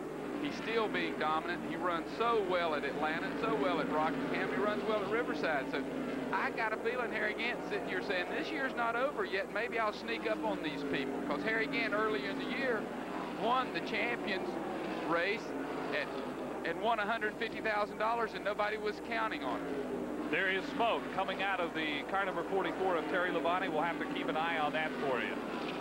Harry Gant is your leader. Harry out of Taylorsville, North Carolina. He's been dominating in recent events. This Miller 500 stock car race is being brought to you by Miller Beer. Purity you can see, quality you can taste. Miller, made the American way since 1855. By GM Goodwrench Performance Parts. No one knows your GM car better than GM Goodwrench Performance Parts. By Goodyear, makers of the Eagle, the high-performance radial engineered for cars with proper qualifications. And by Skoal Long Cut, the smokeless tobacco that makes it easy to enjoy tobacco without lighting up. Comes in mint and wintergreen, easy to use, great taste. That's Skoal Long Cut. Mike Hogwood and Johnny Hayes at the Charlotte Motor Speedway. We have completed 127 laps here. Harry Gant is the leader. Bill Elliott is running second. Cale Yarborough third. Dale Earnhardt fourth. And Tim Richmond, who's run very, very strong today, is running in the number 5 position, as you see on your screen. Can't say enough good things about Harry Gant. One of the nicest guys you'll ever meet in the garage area. Always has time for you. Always has time to talk about things. And really appreciates being in this sport. Yeah, Harry Gant's first class. Harry Gant makes about 60 to 70 appearances a year. He loves to go out and meet his fans. He really is a person that has not changed. Fame has not gone to his head. Let's go down now to the garage area, and Jerry Punch, who I believe is standing by with David Pearson. The latest retiree from the Charlotte Motor Speedway's Miller 500 is with me, David Pearson. And David, an afternoon that was ended in frustration for you. What happened? Well, Jerry, to start with, I guess after about the first 25 laps, the alternator quit putting out, and the light come on, so I don't know where the battery was going dead or what it was, but anyway, I'm sure that's what caused the rear end, and the rear end went out on it. That's finally what happened to it. But the engine was running fairly good. You know, we haven't had any problem with it. That's the first time we haven't had engine problem this year with a Ford. So I was real pleased with it, and the car was handling just great. I couldn't ask for nothing no better. We didn't change a thing on pit stop, but same old luck that always happened all year. Something happened, so the rear end went out this time. David, a little speculation. Today, earlier, we heard this car here, the T-Bird, had been sold, and after this race would make its way to Texas for a new owner. A lot of speculation that you may hang it up. You may take the helmet off for good now and call it quits, but then you and I were talking a while back. You said, no, you have plans for next year. Well, to start with, I haven't got paid for this car yet. I'll put it that way. But the guy is thinking about buying it and wanting to buy it.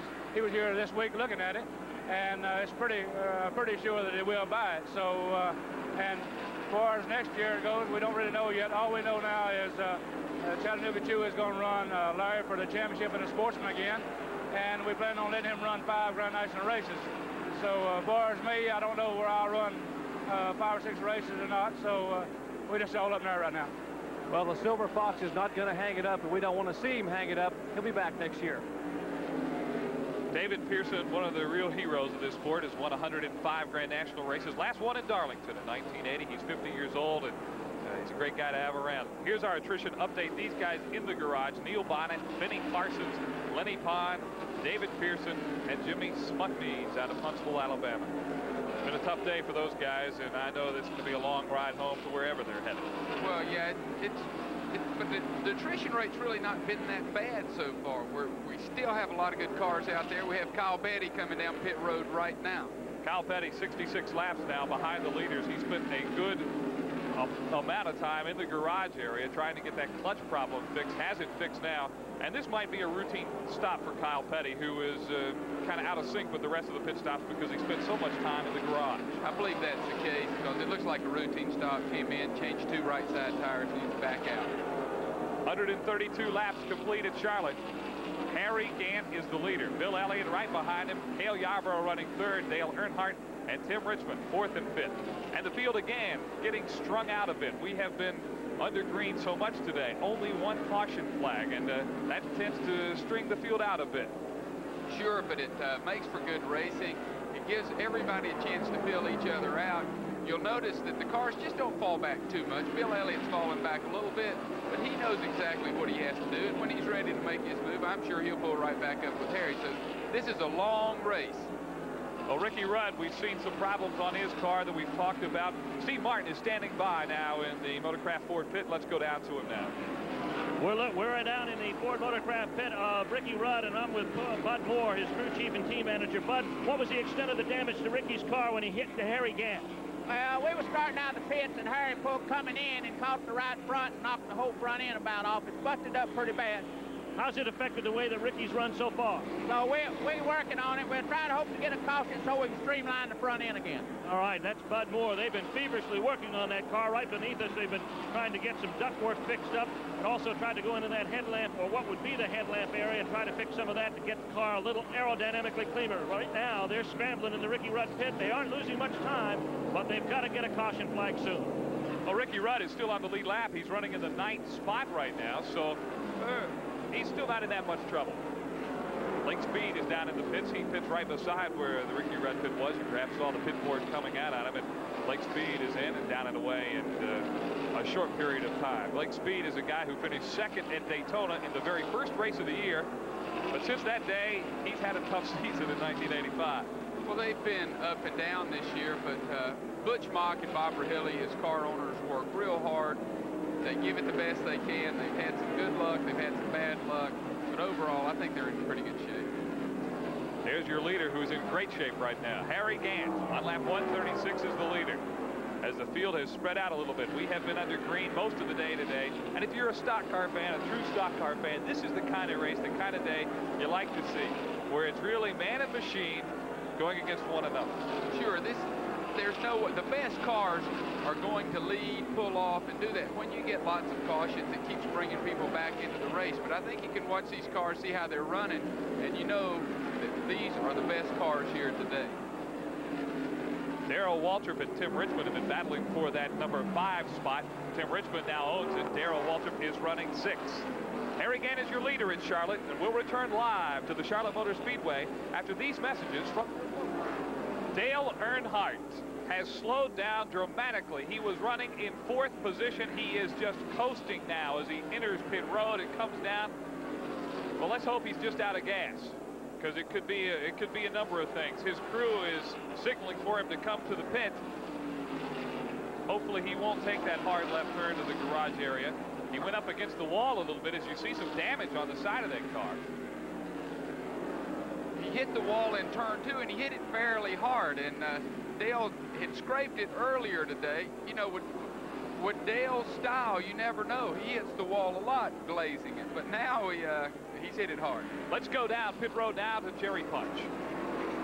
Dale Earnhardt has the Wrangler Chevrolet in the pits. They're working on the right rear quarter panel. Evidently, Earnhardt, as you heard Johnny Hayes say, had scraped the wall over in one of the bankings.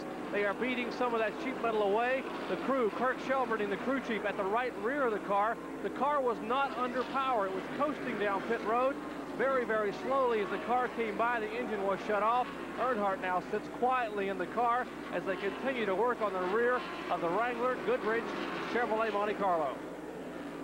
And that will really hurt Dale Earnhardt's chances of winning the Miller 500 here today. Just about put him out of any chance he has of winning it. It's a tough break because he was running very, very strong. Sure was. Now, I believe he bent something in the right front of the car because one of the crew members is underneath. Looked like he's working on a spring or a shock or an A-frame. So I think he has bigger problems than it looks.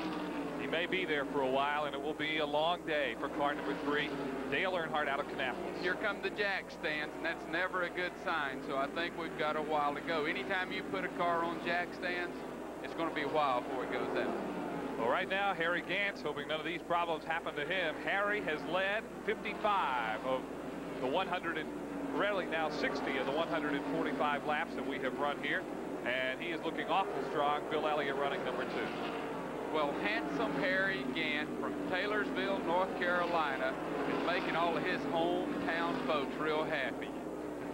Well, Harry Gant is in 3rd place in the points championship right now, trying to catch Waltrip and Elliott. Does he have a chance at winning the points championship in 1985? Not really an outside chance, but I don't even think about it really. It's so far away, 171 points from the lead, and only 4 races to go. We feel like we're pretty lucky just to be 3rd right now, and so you know, it's just you can just almost say you're not going to do it. You know, they may have to have a lot of bad luck, but still, it just gets you close to them, and you still wouldn't be leading. That's the thing about it. You got to be leading when you go to Riverside. Well, he's leading this race right now, and I'm sure that is all that is on Harry Gant's mind. Well, sure, and he's the same guy that told me, and I'm a good friend of Harry Gant. He's the same guy that told me in Taylorsville, North Carolina, that he had 0 chance at the IROC Championship. 0 chance. Don't even bother me with it. And he won the whole thing at $150,000, so I'm not sure I'm going along with that story. Okay, Johnny. Dale Earnhardt is still on pit road. He is off our leaderboard, as we saw. Harry Gant, Bill Elliott, Cale Yarborough, Tim Richmond, and Darrell Waltrip. As you get a look at Dale Earnhardt, and it's got to be a very, very dejected Dale sitting inside there right now. After 200 miles, there have been 11 lead changes among 6 drivers. Only 1 caution flag, and that was for just 6 laps. And that is why our speed is averaging at 147.262 miles an hour now through after 200 miles. Well, when you have greens this long, you're going to lap a lot of cars, and you're going to lap a lot of good cars. So if something doesn't happen pretty soon, we're going to end up with 5 or 6 cars in the lead lap, and a lot of folks are going to be out of this race. There are now 9 cars on the lead lap. 9 cars on the lead lap. As you look at Dale Earnhardt, they are still trying to fix car number 3. It has some very serious problems after Earnhardt tagged the wall. Please be aware again that your transmission may be interrupted by sun outages between 1:50 and 2:30 today. You may experience a poor quality picture during this period. Please do not call your local stations. This is a natural phenomenon and cannot be helped. Now let's go down to Jerry Punch. We're still standing in the Wrangler pits, and they're having a little bit of a conversation here as to what the problem just was on the car. Kurt Shelmerdine, the crew chief of the car, talking to some of the crew. They did bend some of the steering mechanism in the front of the car. The car is having trouble steering. The toe end, meaning which direction the front tires will face, is out of alignment. The right front tire has been pushed in and actually will wear out a little bit easier now. They're trying to make some adjustments. They may have to bring him back in. They did change the front end settings somewhat that time, but they were losing so many laps they decided to go ahead and put him back on the speedway. Ricky Rudd is the last car on the lead lap, and Dale Earnhardt looked like he had a very, very sick machine out there. Yeah, I think Dale's pretty much history for today, because once you bend something on the front end of the car, he's going by us very slowly, and he's not going to do anything crazy, so I wouldn't be surprised to see him pull it in, because he's not really in the points chase at this point anyway. Harry Gant is your leader, and then it's Bill Elliott and Cale Yarborough, and there you see Harry, who is trying to put another lap on Bobby Allison in car number 22. Haven't mentioned much about Bobby Allison as he goes another lap down here, puts him 2 laps now down to the field. It's been a tough season for Allison after he left that Dygaard team, and now Bobby is trying to make it on his own here in 1985 and wondering about 1986. Well, Bobby Allison, he's been a big champion in NASCAR. He's one of the top winners. He loves to race. There's strong rumors that Bobby Allison has made commitments next year. He will not have his own team. He will be driving for the Stavola brothers in a 2-car team with Bobby Hillen and the Stavola brothers. So I wouldn't be surprised to see that happen. Dale Earnhardt is in, and he's going to take a left turn and take it behind the wall. They'll try to fix some stuff on the car and get it back out. You see the pace car there kind of blocking Earnhardt's way, because NASCAR requires you for an extended stop to take that car behind the wall and fix it. And that's just a safety mechanism, and they will try to get it fixed down there on pit road. Harry Gant is your leader still. Bill Elliott is trying to chase him down along with the rest of the field here at Charlotte. We'll return live to the Miller 500. The Wrangler Jean Chevrolet. Dale still sitting in the car. What happened out there? We cut a tire down and going into turn 2, hit the wall. How heavily is the car hurt, Dale? Huh? How bad is the car hurt? I don't know. They're changing A-frames right now. You know, we've got this Wrangler Jean Chevrolet running pretty good. We're trying to win one for Goodrich and Wrangler, and you know, it's just one of them days. Well, Dale Earnhardt's still inside the car. The crew working feverishly to get the car put back together. Let's go up to Steve Martin in the Harry Gant pit. I'm talking with Travis Carter, Harry Gant's crew chief, our leader at lap 157.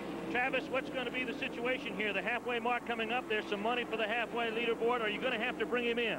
Well, it's going to be really close. I just asked him then what his fuel meter was on. The number he read back to me then means we're probably going to have to pit around 167. Maybe we might can go to 168. It's going to be really close. Sure could use a caution right now. Well, no, we're running where we need to be, and I'd like to see it stay green now. That's Travis Carter looking at the halfway point, and that bonus of $10,000 for the car that runs out front. Right now, Harry's got it, but he may need gas before that happens. Well, a lot of cars are already coming down pit road for what is regularly scheduled fuel stops here, and Harry Gant is going to have to make one. And personally, I think it's going to be very, very tight to make it to lap 167. We're on lap 159 now. Bill Elliott is in the pits. This is a regularly scheduled stop for the Elliott machine, car number 9, as he'll take on right side tires and will get a full tank of gasoline. Bill Elliott's going for 2 right side tires, as you said, and we noticed earlier Richard Petty changed all 4, so we'll see how this all works out. Just right side tires for Elliott, and tees down and away. This is, again, these are scheduled pit stops here for everybody all the way around. Second round of pit stops today. Elliott Carr is seeming to run very, very well out there, but he's been in second place, where normally in a lot of these speedway events he's just taking it out front and led all day. Well, I tell you, Harry Gant's run super all day, and Bill Elliott, he's running well. Bill's not going to punish that car. Bill Elliott is really thinking about this points championship. Now, Darrell Waltrip's about a half of a lap behind now, and so this thing's pulling on off from Darrell. Darrell's a little bit off. Now, you never know about Darrell Waltrip because he'll play head games with you, and he'll ride out there and be comfortable, and you'll ride him off, and then, bam, you have a caution. He's back in front. Well, there is Darrell Waltrip, who is half a lap now behind the leaders. He is running in 4th position, but he is a good half a lap back. Ricky Rudd is in on the pits. Rudd has gone a lap down to everybody. There are 8 cars now on the lead lap. The last car on the lead lap is Jeff Bodine in car number 5. But Darrell Waltrip has his sights set now on Tim Richmond, but Waltrip half a lap behind the leaders. Well, this is one of the fun things about NASCAR racing. The points championship is going to go down to the last race, and it's not going to be settled here. But I tell you, Bill Elliott would love to beat Darrell Waltrip by enough points to get back in the lead. I think it'd do a lot for their confidence, and I think it would let the fans know, hey, don't write us off yet. There are 30 points separating them, and 5 points for each different position when you're in the top 10. So Elliott's got to beat Waltrip by at least 5-6 positions to get that lead back. Yes, and that can be tough because once you start lapping everyone, there'll only be 4 or 5 cars in the lead lap, and you can end up even being a lap down and not be that many points behind. There are a number of cars on pit road right now. Jeff Bodine among them. Let's hear Darrell Waltrip's thought on Bill Elliott and what Waltrip thinks Elliott has to do.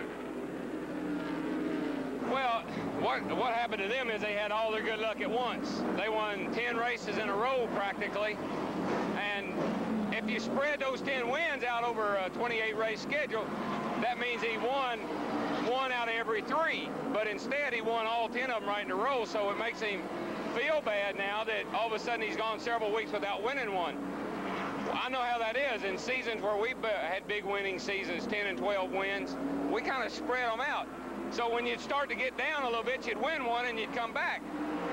Right now, they need to win a race. If they're going to have a shot at the championship and really feel good about what's happening here, they're going to have to win a race. We are under caution here as you see the Dave Marcus machine rolling to a stop. It may not make it down pit road. Dave Marcus, an independent driver out of Avery's Creek, North Carolina, a native of Wausau, Wisconsin.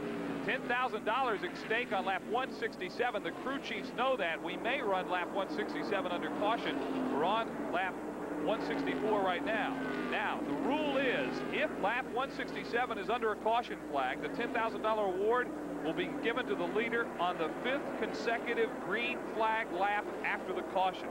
It sounds complicated, but after they go back to green, if we're on caution under 167, we've got to run 5 laps under green, and the leader then will be given the $10,000. And you know the crew chiefs know every bit of that rule. Harry Gant in the pits. Well, Harry Gant's not only changing tires, they were making a chassis adjustment. You saw the crew member reaching in there to make a chassis adjustment. This is a tough situation, right? Because you don't know. You take on the tires, you make a chassis adjustment, but this is going to be a dash for $10,000, and everybody's going to really go for it strong. Harry Gant, 11.8 seconds in the pit, an incredible stop. You see Terry Labonte coasting around. Labonte has had some problems today. We have noticed puffs of smoke at times from out under that car.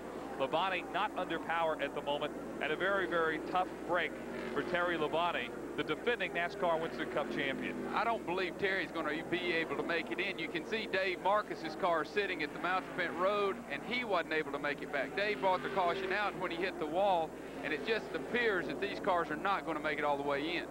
Well, I'll tell you, since Johnny Hayes is the math expert in the booth, when we go to green, you add 5 to the laps, and we'll decide then which lap is going to get $10,000. I never did real good in school, you know, so that's why I got into racing. We're not real smart, but we have a whole lot of fun down here, so don't count on us being real good on our numbers.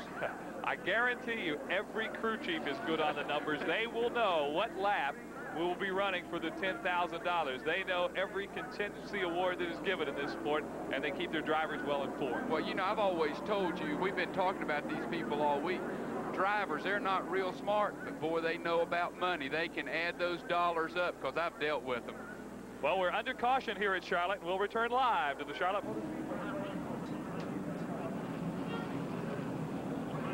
And we're back live at the Charlotte Motor Speedway. You're looking at Terry Labonte, who has just come into the garage area. A tough day for Terry. He's out of the race. It's not all work here at Charlotte this week. Earlier this week, the guys had some fun out on Lake Norman. Take a look.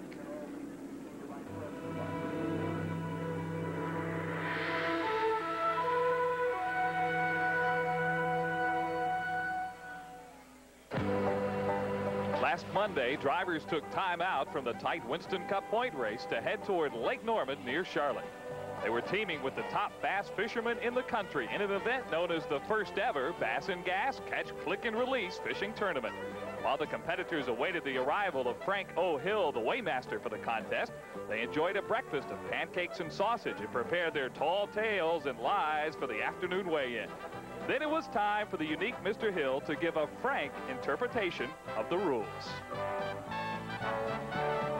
Disqualified. Starting position be assigned by luck of the draw. There will be 2 boats per row.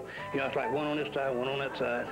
With each successive boat, one behind the other, you know, one in the behind. You'll be behind in the next row. The speed, huh? You got any questions now? No questions? You ain't learned much yet, have you? Now, if you understood all that, then you might want to enter next year's contest. The object was to catch a fish, weigh it, take its picture, and then let it go. Each team could return with only 1 fish for the weigh-in, and it had to swim from the dock afterwards to be eligible. The start was a first for a fishing tournament. Drivers were paired with fishermen, and a pace boat led the way as 6 rows of 2 lined up to take the green flag. It was difficult for tournament officials to handle because all fishermen are accustomed to sitting on the pole. So while the Bass Masters carried their rods, the Winston Cup men drove theirs and headed for secret waters on the shores of Lake Norman. Yes, this was the real thing, with a cast of thousands. While the fishing was going on, Hydrosport put on a drag boat competition with drivers going in excess of 100 miles an hour to cover a quarter mile in less than 12 seconds. Then it was time for the fishermen to return for their way out, way in. Everyone knew that with all the pictures they were taking, this was going to be a photo finish, and that caused a lot of peer pressure at the dock. Actually, there was a serious side to the competition. The Bass and Gas was held in the interest of conservation and to benefit the Clean Water Foundation to support clean waters and a clean environment. Finally, the drivers matched their skills in the power skip race. It was a single elimination match race event where competitors raced through a half-mile slalom course. The results were a bit surprising. After the first round, only 2 drivers were left to battle 7 fishermen who won their heats. When it was over, the anglers prevailed, and the 1985 Bass and Gas Tournament was history. We're back. Mike Hogwood with Johnny Hayes. A lot of fun on Monday. We are on lap 171. We'll run for the $10,000 on lap 175. There are only 3 cars on the lead lap. And Johnny, maybe you can explain what happened and everybody got a lap down. Tim Richmond is at the end of the lead lap. He is leading the pack right now. And then it's Harry Gant and Bill Elliott. Elliott is going by him on the inside, and Elliott looks like he will take over the lead away from Harry Gant. And this is for $10,000. We've been trying to find out all along, what does Bill Elliott have? Is he playing games? We're talking $10,000 cash money. You're going to find out what Harry Gant and Bill Elliott have right now. Well, the way we have it figured, it is lap 175 where they will run for the money. We're working lap 172 right now, where 173 laps are on. Bill Elliott had just put Tim Richmond down a lap. Cale Yarborough is leading on the field, but he's on the front end. He is still down a lap. He's just unlapped himself. So the 2 cars running for the $10,000 are Bill Elliott and Harry Gant, and there's 2 laps to go. 2 laps left, and it is Elliott who has opened up now a 2-car length lead on car number 33, Harry Gant. And Bill seems to be pulling away. And does that tell us that Bill Elliott has the car to win this race? I think it does. Elliott has some muscle underneath him, and he's showing it right now. The leader in that pack there is Cale Yarborough, but Yarborough is at the end of the lead lap.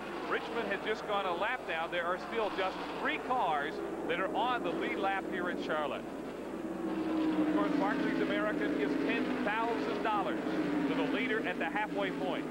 And you know that while these guys want to win the race, they know that the $10,000 is there. This is the money lap. Bill Elliott's having no problem. He's just pulling up, and he's going to win this $10,000. Here he comes. Bill Elliott through the short chute. He's following Cale Yarborough. Bill Elliott across the start-finish line, and Bill Elliott has just won himself $10,000. And Bill needs the money.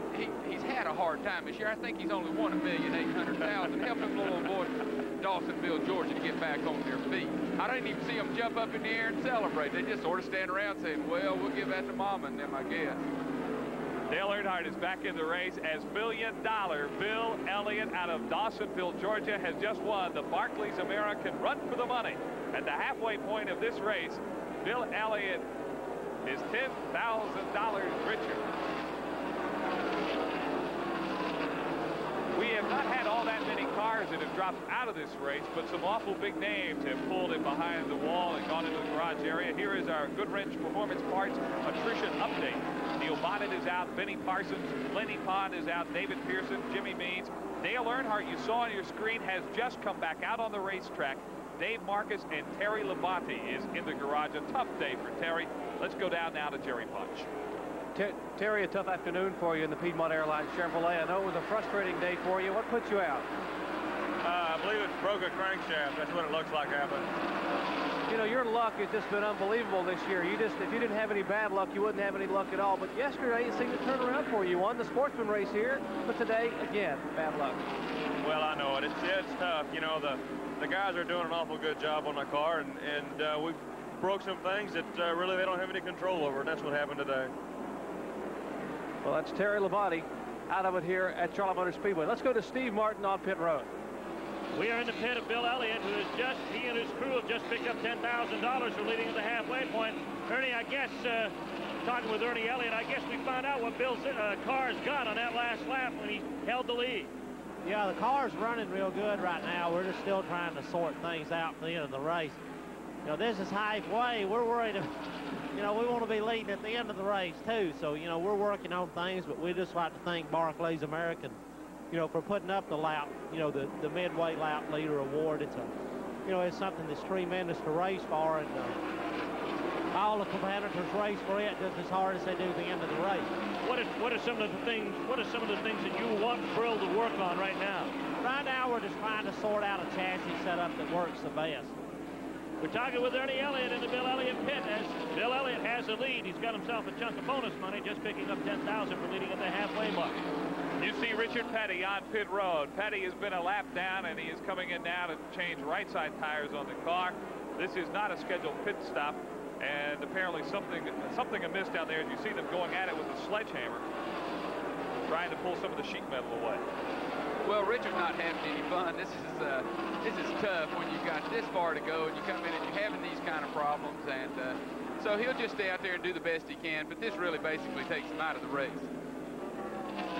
Tough day for Richard Petty, who, as we mentioned a moment ago, is going to start up Petty Enterprises again next year. Dale Inman, who was with him for so long and is his cousin, will go back and join him in the shop. Matter of fact, Dale Inman's there today working on race cars for next year. Well, Richard Petty, I talked with him early this morning, and he's tickled to death to get the family back together. He just wants to get this year over and get back to the good old days, he told me. So I tell you, Richard Petty's an inspiration to all of us because of his attitude. He's always smiling. He always has a good attitude. We have A.J. Foyt coming down pit road. Seems to have a problem. A.J. Foyt went in the wall on turn 2. He hit the wall. Maybe had the same problem as Earnhardt, a tire going down. And for whatever reason, Foyt put his number 14 car into the wall, and now A.J. is down and stopped along pit road.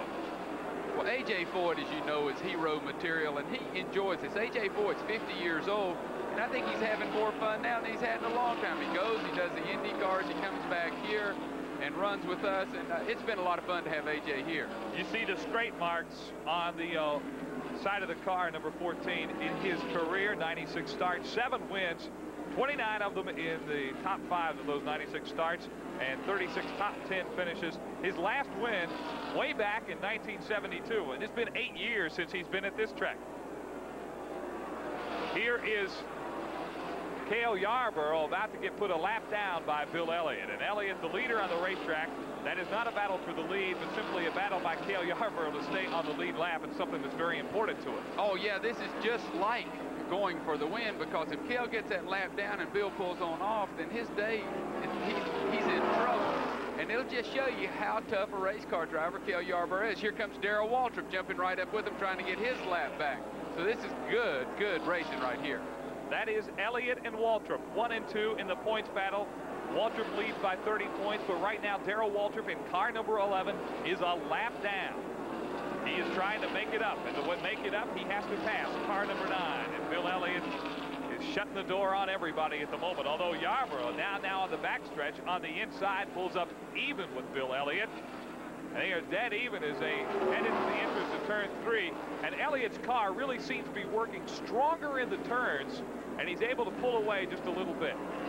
Historically, Bill has worked better in the turns all year at all racetracks. When you check him, that's exactly where he's beating you so bad. His car gets through the turn so well. And I can guarantee you, Ernie Elliott's hollering to Bill right now, there comes Darrell. And you see Bill, he step on it and go on and say, we'll see you later, Kel, because I got to get by Darrell. And Kel saying, well, you just try to get me, big guy. It is quite a battle down there. A.J. Foyt has now gone behind the wall. He will join our attrition board. And A.J. Foyt out of Houston, Texas, came here, said, for the first time in 8 years. And A.J. involved in one of the most exciting fall races here at the Charlotte Motor Speedway 20 years ago today. A.J. Foyt, Dick Hutcherson were involved, and quite a race, they say, but he's going to call it a day, A.J. Foyt. And what's funny about that, Hutch and A.J. got together, fought, just tore each other up. And guess who A.J. Foyt's crew chief is today? None other than Dick Hutcherson. Right. Yes, sir. We don't hold grudges in racing. Let's go down now to the garage area and Jerry Punch. We're standing by with Dave Marcus from Wausau, Wisconsin. Dave, a tough afternoon for your Chevrolet. It's behind us, pretty heavily damaged. What happened? Jerry, someone blew an engine. I think maybe Terry Labonte or Dick May. I don't know. I went in the first turn and the entire racetrack was covered with oil, and I hit it. I didn't have a chance. And, you know, whoever the spotter is down there, I feel like should have raged at somebody in the tower and told them to put a yellow flag up. Dave, your season's sort of been coming together the last few weeks. You ran awfully well at Wilkesboro last weekend. You led for quite a while up there. That has to make you feel awfully good. Yeah, the car's been running real good, Jerry. We've been concentrating real hard on getting it handling the last few races, and we've had a couple sponsors helping out, AEL, Transmissions Unlimited, and Prowler Travel Trailers, and you know, we're trying to get something put together for next year, and we've really been putting the effort into getting the car handling and trying to finish high in the races. Well, Dave Marcus will not finish today, though, here at Charlotte Motor Speedway. 188 laps are complete here at Charlotte. 334 laps make up the Miller 500. Right now, there are just 2 cars on the lead lap. Bill Elliott and Harry Gant in car 33. We'll return live to the Miller 500 in Charlotte. And Bill Elliott has brought his car in and gotten it out in just 12 seconds. A good pit stop, filled up with some gas. That gets them a little bit back on sync as far as their gas mileage is concerned. They took on left side, or rather right side rubber, and they look to be in pretty good shape as they get back out on the track. But again, we're under caution. The flag came out on lap 191. And there you see the car of Michael Waltrip, and Michael blew a motor heading down the front straightaway, and that is what brought out this caution flag. It is our 3rd caution flag of the day, and Bill Elliott beat everybody back to the line, and it kept Elliott and Harry Gant as the only 2 cars that are still on the lead lap as we're under caution. Now let's go down to the garage area, and Jerry Punch, who is standing by with A.J. Foyt. A.J. Foyt, Super Tex out of it here at Charlotte. A.J., looks like you've had a rough day today. Well, I've had better days, but it's been a long time since we've been here, and we made some more chassis changes this morning for the race, and we just missed, and we were kind of lost all day long. You've been running more NASCAR Winston Cup races this year, and it looks like you had a good finish at Talladega, and the car's starting to come back together for you. I know Hutch has worked awfully hard on the car, and you owe a lot to him to get this car back competitive on this circuit. Well, that's quite true. You know, we missed Hutch. You know, he had a broken leg today. He wasn't able to be out here, but we haven't been running some of the short tracks, and we're just behind a little bit right now. On the super speedways, I think we've caught up with them, but it's not over with yet. Well, A.J. Foyt will park it here for the Miller 500, but Super Tex will be back. You can bet your listeners he will be back here at Winston Cup competition. Well, you see the white stuff on the racetrack there. That is the stay dry that they put out to soak up the oil that Mike Waltrip really dumped on the track as he came down through the first front straightaway. There's Eddie Bierschwale out of San Antonio, Texas. Some heavy smoke has been coming out of the car number 6, which is prepared by D.K. Ulrich, and the crew chief on that car is former Grand National star Donnie Allison. But Eddie Bierschwale, young driver out of San Antonio, has really had a tough time getting into this sport and getting it going, as you see the hood going up on that car, and it could be a long day for car number 6. Well, I think one thing that's really important with the caution like we just had when the caution fell, that would have left 2 cars on the lead lap. Cale Yarborough did beat them out of the pits, but he's got to go all the way around the racetrack, so he's got to hold off Bill Elliott and Harry Gant. So, but don't go away and think this is a 2-car race, because with the troubles you have and the stuff, everybody out there still has a good shot. Well, you see Cale Yarborough in car number 28. He's right behind the pace car, but he's at the tail end of the lead lap. It's Bill Elliott and Harry Gant who are your leaders. Darrell Waltrip is a lap down, and Jeff Bodine's a lap down. Now Waltrip's in 4th place, a lap down. Bill Elliott's number 1.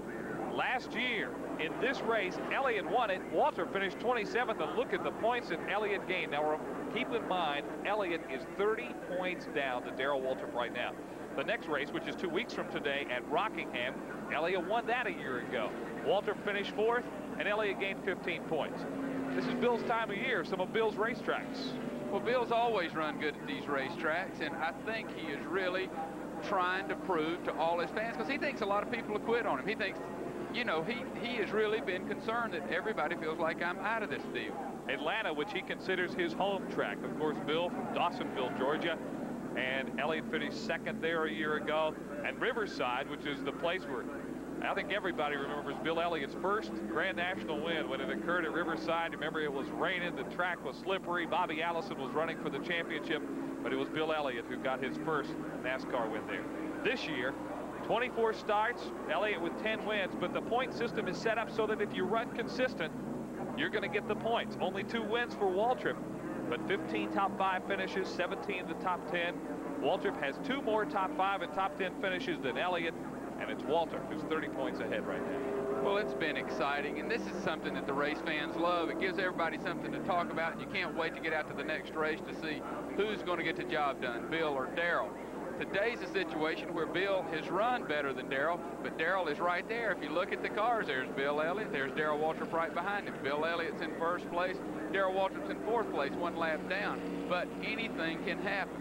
We are on lap 195. We are on under caution here as they still try to get work and get the track dried out and the oil soaked up from the blown motor from Mike Waltrip. There are 3 cars on the lead lap.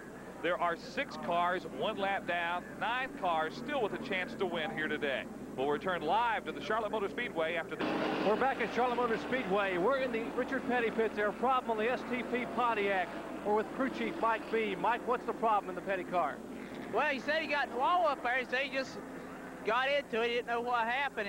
And I doubt he bit the ball joints and knocked the caster out of the car. So I just put some caster in it so to stabilize the car for a little bit. Can he drive the car now, Mike? Yeah, I think so. We got it pretty much like, you know, it should be. We can't really tell. With bent ball joints and stuff, you can't tell. You know, we just have to wait and see, you know, just try to finish it out. Well, that's a story from the STP pits. Mike Beam and the crew, they're concerned about Petty's handling on the car. He ran awfully strong early on, but right now they're not that concerned. They may have gotten the problem fixed. Back upstairs. Young Mike Beam, one of the upcoming crew chiefs here in Hickory, North Carolina, so many years. Spent crew chief with Kyle Petty when they were out of Petty Enterprises. We're getting ready to. There's more debris on the racetrack. We were just about set to go green, and they found some more debris out there. And we will stay yellow for just a moment. The attrition rate today has not been all that great, Johnny Hayes, and there's something to credit to these cars that they've been able to hang in there when we've been under green so much in this race. Well, that's for sure, and a lot of the good cars have fallen out. That sort of shocks me, but we're just about at the 300-mile mark, and you know, this is the time that trouble starts, is that last 200 miles. If you're going to have a problem, that's the kind of problem you're going to have. There's Buddy Arrington in the pits, and he's got a new sponsor on the side of the car, Motorsports Designs, today, a little bit more money, and he's still hanging in the race. Here's our attrition update. 12 cars are out of the race. Our Good Wrench Performance Parts attrition update. Neil Bonnet, Benny Parsons, Lenny Pond is out with a blown motor. David Pearson, Jimmy Means is out. Dave Marcus, who got in some oil and went to the wall in turn 1. Terry Labonte is out. Tommy Ellis. Dick Trickle in the 09 car is out of the race now. So is Don Paul in car 53. A.J. Foyt got into the wall and had to leave the race. And Mike Waltrip, who's the reason we're under caution right now, is out of the race with a blown engine. Your leader, when we will go back to green, will be Bill Elliott. Cale Yarborough is at the tail end of the lead lap. He is leading the field as we head down. 3 cars on the lead lap. There are 6 cars who are 1 lap down, and I think all those 6 feel they still have a chance to win this race. Let's go down now to Jerry Punch, who's in that Cale Yarborough pit. We're standing by in the Cale Yarborough pits, and Waddell Wilson, the crew chief for Cale Yarborough, standing with us. Waddell, you got to feel awfully good now. Cale has made that lap back up. Well, you know, we've got down a lap, we've come back, we've got down again, and what a day this is turning out to be. And, you know, the car's running okay. It's just we're having some bad brakes. We couldn't go as far on fuel as Harry could. Of course, I don't think anybody else could either. But the 9 car was able to get back out in front of him, and that's put the 2 cars in the lap by themselves. The car looks awfully strong, though, out there. When he does have a chance to run with some clean track under green, the car looks extremely strong. Well, you know, we feel good with the car, and Cale's comfortable in it. It's just we're just not getting no brakes today. Well, that's what you need in racing. You got to have the brakes to win, but they are back on the lead lap, although they're just behind the safety cars. We get ready to go back to green. 199 laps are complete here. 200 laps will make up 300 miles, which means that we are now 3/5 of the way through the Miller 500 here in Charlotte today. You may see the number 11 car of Darrell Waltrip, who was pulled down on the inside. If you're a lap down or more, you're allowed to restart down low, and Waltrip will be trying to get his lap back when we go to green. Oh, he will for sure, and I think this is an important thing to look at, because Darrell, here's a chance that we can see Darrell Waltrip show his hands. If he has a car that can win this race, he's going to have to show us right now, because he needs to get that lap back. And, of course, Cale, he's run well, and he's going to try to hold Bill off. Now, Bill Bad will want to put these guys a lap down, so this is going to tell us something right here. And Jeff Bodine, who is listed in the 5th position on the racetrack, is tucked in right beside Darrell Waltrip right now, and I'm sure I know Jeff Bodine, he's going to be trying to get his lap back too, so we should see some really fantastic racing when we go to green here in just a moment as the cars are led down the back straightaway, and our word is the pace car will pull down on pit road this lap, and we will go to green. Dale Earnhardt out on the racetrack now. We've talked about his problems today. He is 27 laps now behind the leader. Eddie Bishwell is smoking. He has been black flagged once, and Eddie Bishwell not running well at all and putting a lot of smoke out of that car. Well, everybody up front knows he's out there, knows that there's a possible caution could come out again, so we're going to really have a shootout here. This is critical. Well, they're coming through turn 4 now, heading into the short chute and winding up down through the gearbox. And Cale Yarborough leads them off, although he's at the tail end of the lead lap, and Darrell Waltrip gets his lap back here. Woo, Darrell got right beside. He and Cale touched. He and Cale have touched. Bill Elliott is caught back in the pack a bit on the high side of the racetrack. He is still the leader. Tim Richmond is trying to get his lap back. Jeff Bodine has his lap back. And now Bodine, who is really moving down low on the racetrack, Waltrip has the lap back. He's on the lead lap. Cale Yarborough in car 28 is on the lead lap. Tim Richmond is now back on the lead lap. So is Jeff Bodine. Bill Elliott is in the middle of that pack, but he is leading the race at the moment. Harry Gant in car 33 is tucked in right behind him as they head now down towards turn 1. There's a lot of crew chiefs, a lot of drivers praying for a caution right now, because it could put you back on your feet. And here comes Harry Gant diving under, trying to get by these people. Harry Gant puts Tim Richmond a lap down. Now every car Harry passes here goes a lap down. Jeff Bodine, car 5, now goes a lap down. Harry Gant is the new leader. As the cars now come around down through turn 4, Harry Gant is the leader, and he is going to go to work now on Cale Yarborough. As Waltrip and Yarborough are now on the lead lap, Harry Gant is going to try to go to work on it. This is good, tight racing. This is what we all love to see and come to see these things for. These cautions put everybody back together. We're going to find out who has what right now. Here comes Cale diving under Darrell. We still have a ways to go in this race today. Darrell Waltrip is starting to show some muscle right now. Is this the time that Waltrip's going to start coming to the front? As we see Harry Gant trying to put them all a lap down. Gant going low to the inside, almost 3 abreast as they come down the straightaway. And Gant and Yarborough side by side. And it's Waltrip, though, who is now able to pull away just a little bit and stay on that lead lap. Is Waltrip showing what he's got right now? Absolutely. He's driving as hard as he can, and he's hoping for a caution, but that shows you how strong Harry Gant is. He's jumped by everyone. Well, Bill Elliott's sitting there saying, great, Harry, you go ahead and do the work for me, and this will just leave me and you in the lead lap. And Harry, if he gets by Darrell, then Harry Gant is strong. Well, now it's Darrell Waltrip who's going to fight for his life here and fight to stay on that lead lap. Johnny, let's talk about this racetrack. We mentioned before that it's very difficult to drive here. It's a tough track to get around, as we see Harry Gant now putting his machine ahead of Darrell Waltrip, and he's going to put Waltrip a lap down. Especially this time of the race, it's got to be tough to drive when you're just starting to get a little bit tired and worn. Well, the strategy here is always tough because you've got to get your race car working right. You need the horsepower, but most of all, you got to get a good set of tires, and you've got to hope that your car is working well. Harry Gant, I'll guarantee you, has a good stagger combination now because he came from back there in 5th or 6th place. He's going by all these supercars, and these are the good cars up front. Now, these are the guys you had to look at to win the race. And Harry Gant just showed his hand. Bill Elliott obviously has dropped back a touch. Maybe his tires are not that good this time.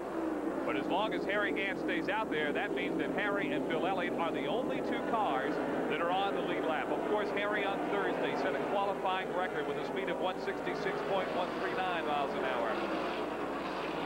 Here's the race summary as we take a look at the leaders, and you'll see that Harry Gant and Bill Elliott are 1 and 2. And after 300 miles, 14 lead changes among 6 drivers. There have only been 3 caution flags in those 300 miles for 23 laps. The average speed has been 138.284. It's been a fast race today here in Charlotte in the Fall Classic, the Miller 500. Our leaderboard: Harry Gant, Bill Elliott, the only 2 cars that are on the lead lap. Darrell Waltrip is a lap down, so is Cale Yarborough, and so is Jeff Bodine. And Harry Gant has shown a lot of strength to put those guys a lap down. Working lap 208 now. And you see the distance now that Harry Gant has begun to stretch out, not only on Cale Yarborough and Darrell Waltrip, but also on Bill Elliott. And I imagine that Bill Elliott might not have gotten a good set of tires the last time he came in. Well, I think it's not good or bad tires. It's the tire stagger. It's when they prepare the tire. Did they put the right amount of air in the tire to get everything set up right? A lot of times it's a guessing game. But you have Dale Earnhardt running side by side with Bill Elliott. That certainly slows him down. Harry Gant obviously hit a good combination because these cars behind him are in a straight line running as well as they can, and he's pulling away. So Harry Gant has hit the right combination. Harry Gant pulling away has now almost a 4-second lead over Bill Elliott, who is running in 2nd place. Now you're Gant, now you're Elliott. What's going through their minds now? Are they just trying to maintain and just hang there and stay there? They know there's a long way to go today. Sure, they're going to take care of that race car. They hope everything's going to go well. They're not going to do anything crazy at this point. I noticed on that lap, Bill Elliott went really high through 3 and 4. You see him going up through 1 and 2, he's running very high. His car is not working properly like it was earlier, and he's just going to have to live with this thing till he can get back into pits and make an adjustment. Harry Gant, obviously his crew chief, Travis Carter, hit on the right combination, and he's running well and dominating the race because, trust me, if any of those guys could get by him and get their lap back, they would be by him because they want to be in that lead lap. And nobody drives any harder with any more determination than Cale Yarborough, who is right now trying to chase down Harry Gant. Well, Cale Yarborough is first class in every way. And as I said earlier, hey, if I used to own one of these race cars, and I tell you, Cale Yarborough is just a class act. And if I owned a race car and I wanted to put a driver in it, my #1 choice would be Cale Yarborough. He's a fighter. He knows how to drive a race car. He's been through every situation. He is a class act. A tremendous desire to win, too. Loves it.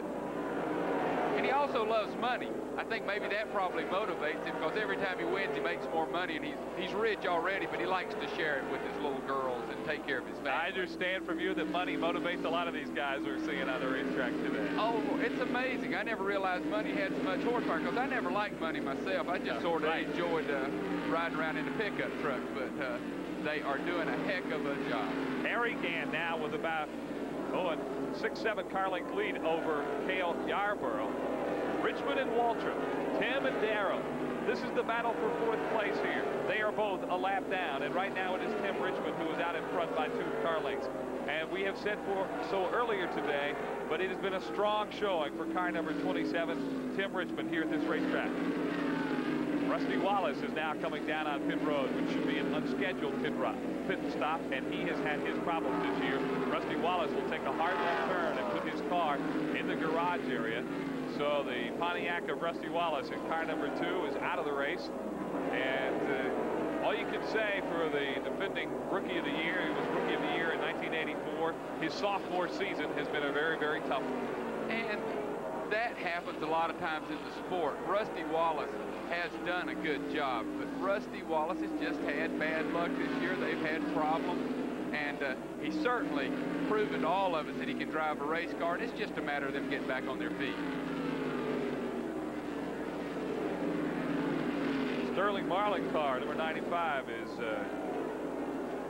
smoking, and somebody's going to have to back climb. Excuse me, that is Mike Alexander. Sterling Marlin drove that car for a portion of the year, but Mike Alexander is in the ride today in car number 95, and there is some smoke coming out of the back end there, and undoubtedly he will have to come down into the pits.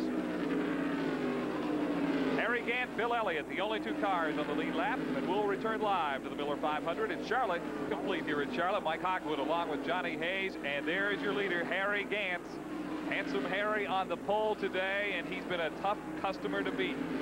Bill Elliott is number 2, and he's the only other car on the lead lap. Cale Yarborough, Tim Richmond, Darrell Waltrip are all 1 lap down.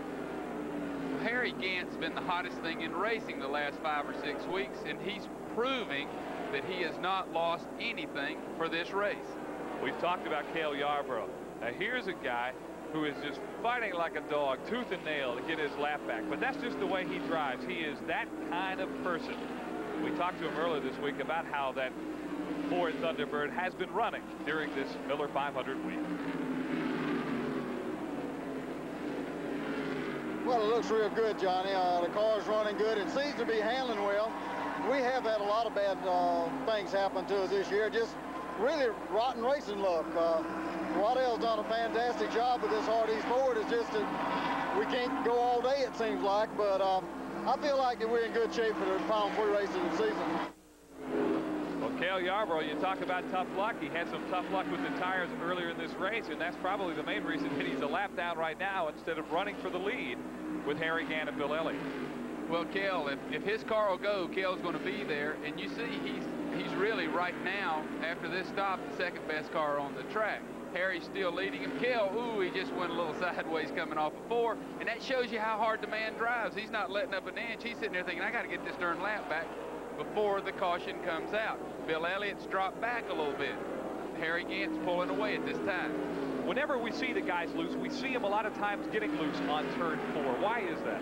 Well, turn 4 is the hardest turn on the racetrack to get out of. It's like turn 4 at Darlington. When you come out of there going into this tri-oval, if you don't have the exact right line, the rear end will kick out from behind you, and you're flirting with that wall every time.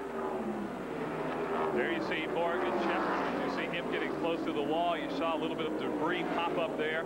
Morgan Shepherd is trying to have his run of the year, 1985, in car number 16. Harry Gant looks like he's out for a Sunday ride now in car 33. 223 laps are complete. 334 will make up the Miller 500. Here is our Goodwrench Performance Part Attrition Update. Bonnet is out. Parsons is out. Hahn blew a motor. David Pearson is out. Jimmy Means is out of the race. Dave Marcus got into the wall. He's out. Labonte blew an engine. Ellis is out. Dick Trickle is out. So is Don Paul, A.J. Boyd, and Michael Waltrip in car 23. Darrell's younger brother is also out of the race right now. Rusty Wallace is out. So is Eddie Bierschwip. Now, Jerry Punch is standing by with what must be very disappointed Rusty Wallace. Rusty, your Aluguard Pontiac is now here in the garage area for the afternoon. What put you out?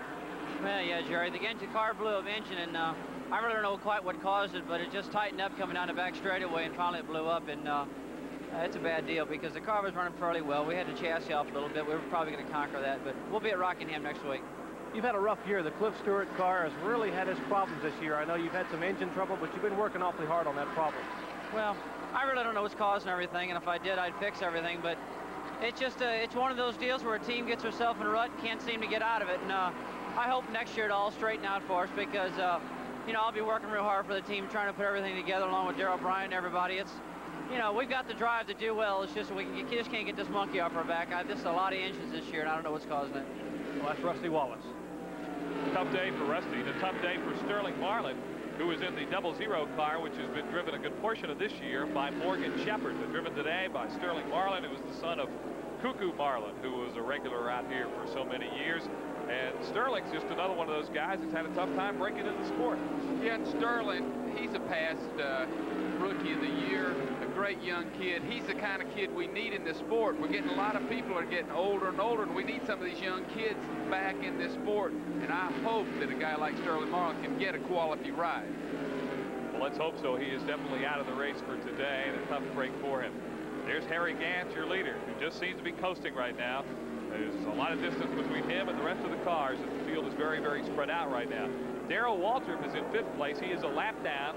He is trying to run down Tim Richmond right now.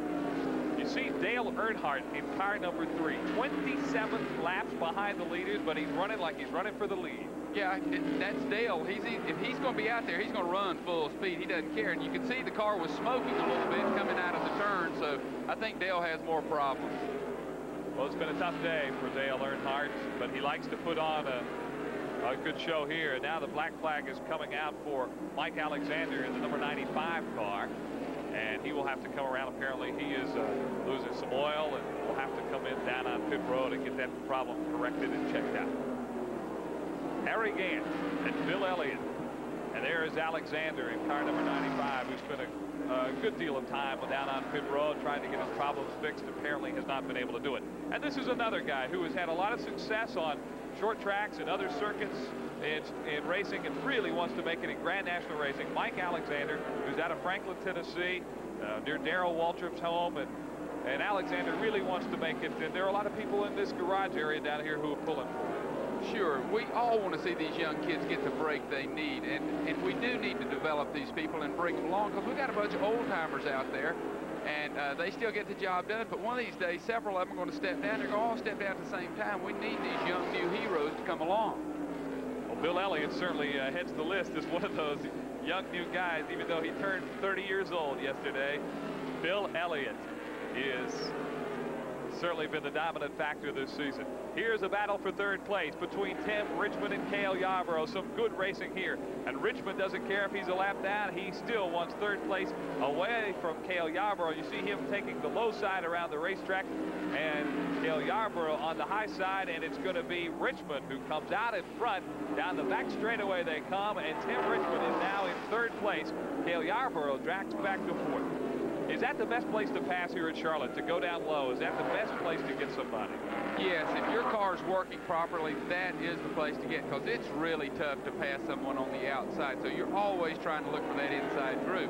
Cale Yarborough's dropped back a little bit. That means his car's just not working as well as it was. Harry's pulling on off. Tim Richmond's coming up. His car's working the same, coming along fine. We got a problem in turn 2. That's Kenny Reagan, who is driving the Dygard R&D Ford today. Kenny Reagan in car number 10. You see he has got a flat right front tire, and he got into the wall just a little bit. Kenny Reagan, who is, I guess, was given the ride today to say, hey, what can you do? He's a youngster who has driven ARCA cars for a couple of years and has driven a little bit of late model sportsman, but this is really his first good Grand National ride here today. Gary Nelson prepared the cars, the Dygard Research and Development Team, car number 10. Well, Kenny Reagan, as you know, broke his neck not too long ago at Talladega, Alabama. It's a heck of a comeback for him, and I'm really glad to see him get this kind of opportunity. Some heavy damage to the right side of the car as they pulled down on pit road and into the pits, and you can see it there, the back end and also the right front, and a simply demolished right front tire, and they'll have to do some work on that car to get Kenny Reagan back out on the racetrack.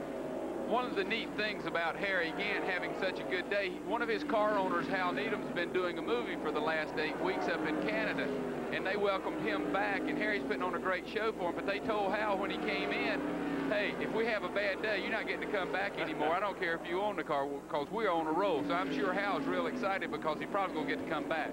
Hal Needham, famous movie director and producer, and he really loves this sport of Grand National stock car racing. Oh, it's neat. Yes, he just fell in love with it. He used to be a racer himself, old dirt track racer out in California, world's greatest stunt man. And we begged him to hop in one of these Grand National cars, but he's not quite that crazy. Harry Gant is your leader. Bill Elliott is running second. The only 2 cars on the lead lap, and we'll return live to the Charlotte Motor Speedway after these messages from your crew.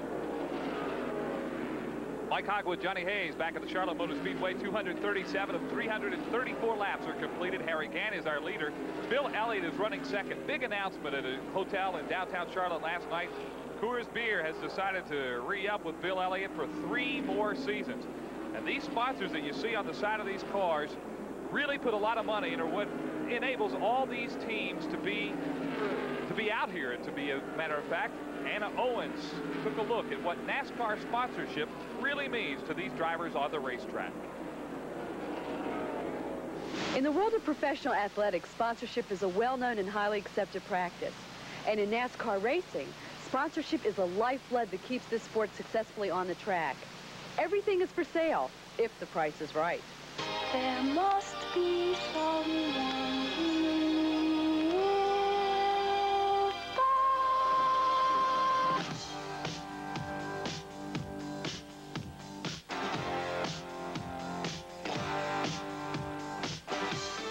Without sponsorship, I don't think the sport would have grown to what it has today. It gives you good cars, it gives you good people, and it gives you a better chance of winning a race. Without all these funny-looking patches, none of us would probably be here. Race teams spend $30,000 to $40,000 a race. Multiply that by the season's 28 races, and the cost soars. Big wreck. Intercorporate We have had an accident here on lap 240. It is Ron Bouchard in the Valvoline Buick car number 47, who rode up against the wall on the front straightaway. Phil Parsons also hit the wall very hard. A lot of front end damage. Phil Parsons is also into the wall, as you said. He is sitting, and the car is resting now just at the exit to pit road down on the front straightaway. A large crowd around the fence, as you can see, around Ronnie Bouchard. There's the car of Phil Parsons. Phil is moving around inside the car. You can see that. Hopefully he's okay. No word yet on Ron Bouchard. Caution obviously out on the racetrack here as Ron Bouchard tagged the wall. Ron Bouchard had been loose coming out of 4 all day, and it just seemed to come in here and lose it. And I don't know if he blew an engine, because he must have put something on the racetrack, and Phil, in dodging it, lost it also and hit the wall. So I think he just hit the oil. Phil Parsons was down low and tried to get out of the oil and just could not do it.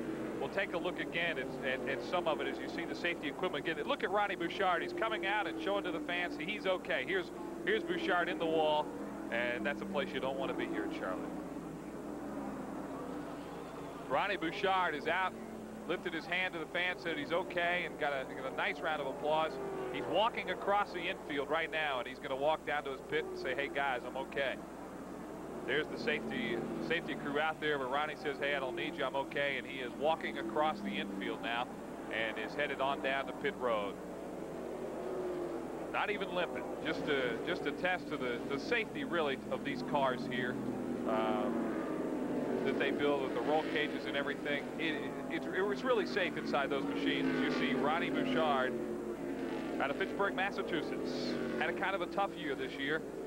But Ronnie, I know, is disappointed, but he's not hurt.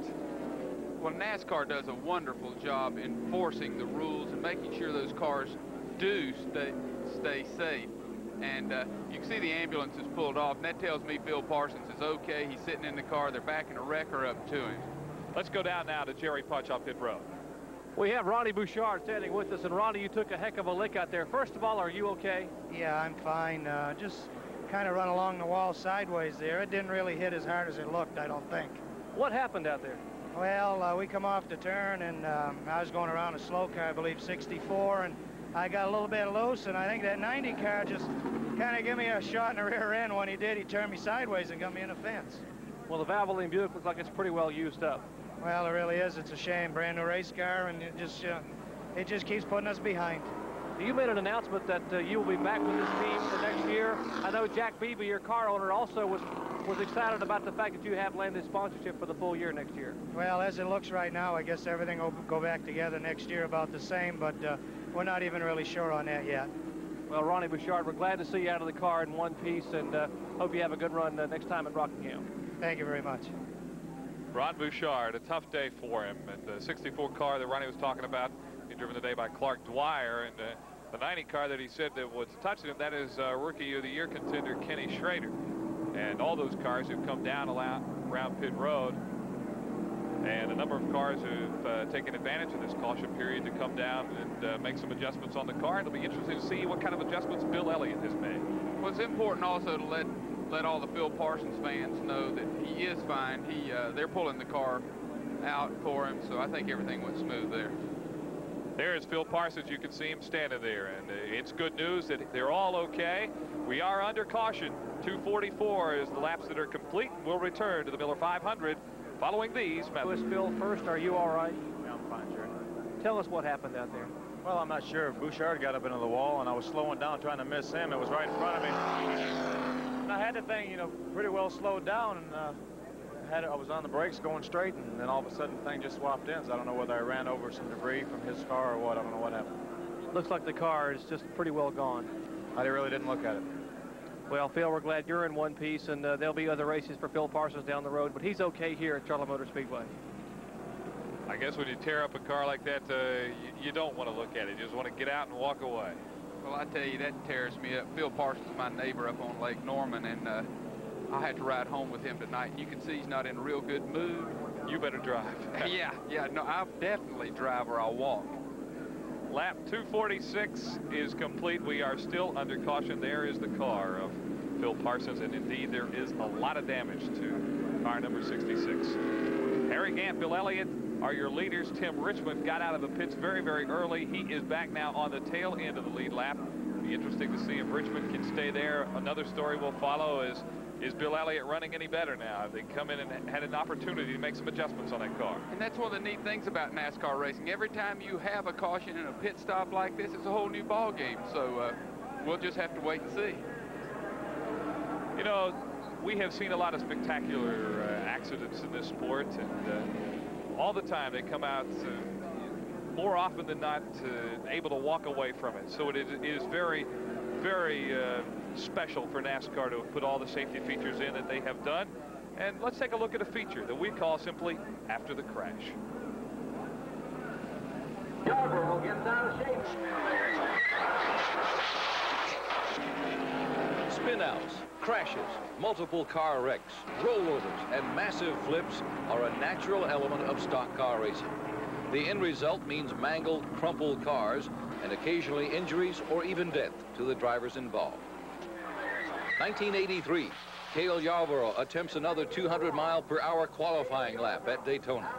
The day of the Daytona wreck, I had to run the Bush Clash a couple hours later, so it's just something you have to block out of your mind. Don't think about it, and you got a job to do, and you have to do it. The most violent wrecks occur on the ultra-fast super speedways. Phil Parsons had a wild tumble on the Talladega track.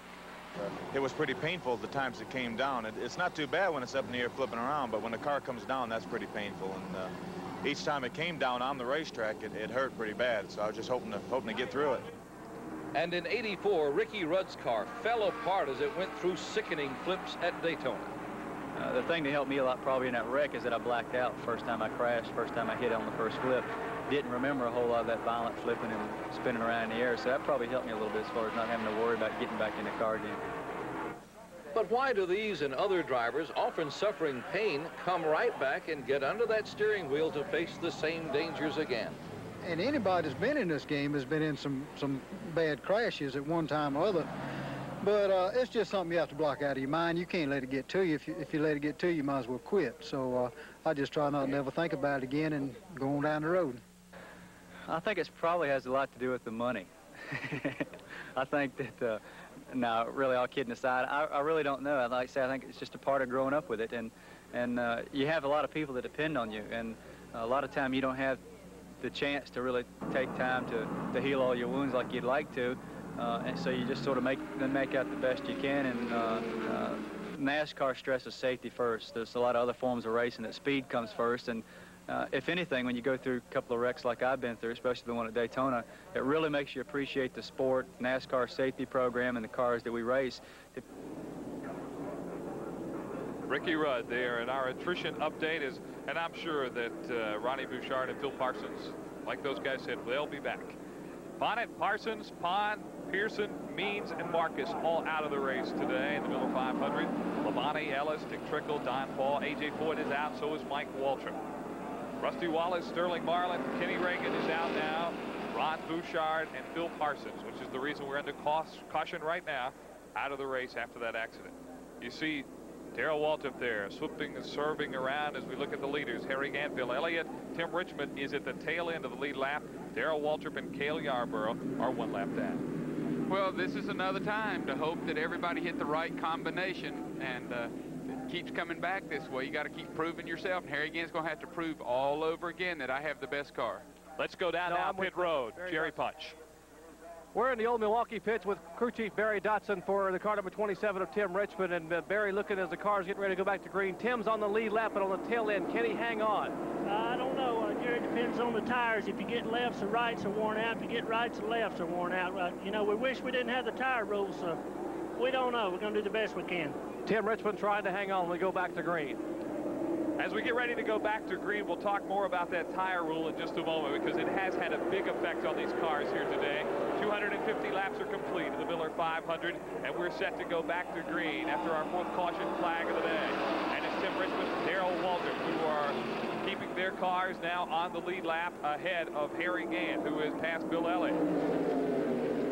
And Waltrip and Richmond are racing side by side, but both those cars know that they have got to stay ahead of number 33, Harry Gant, to stay on the lead lap. And it's Harry Gant who's now coming down low on the racetrack.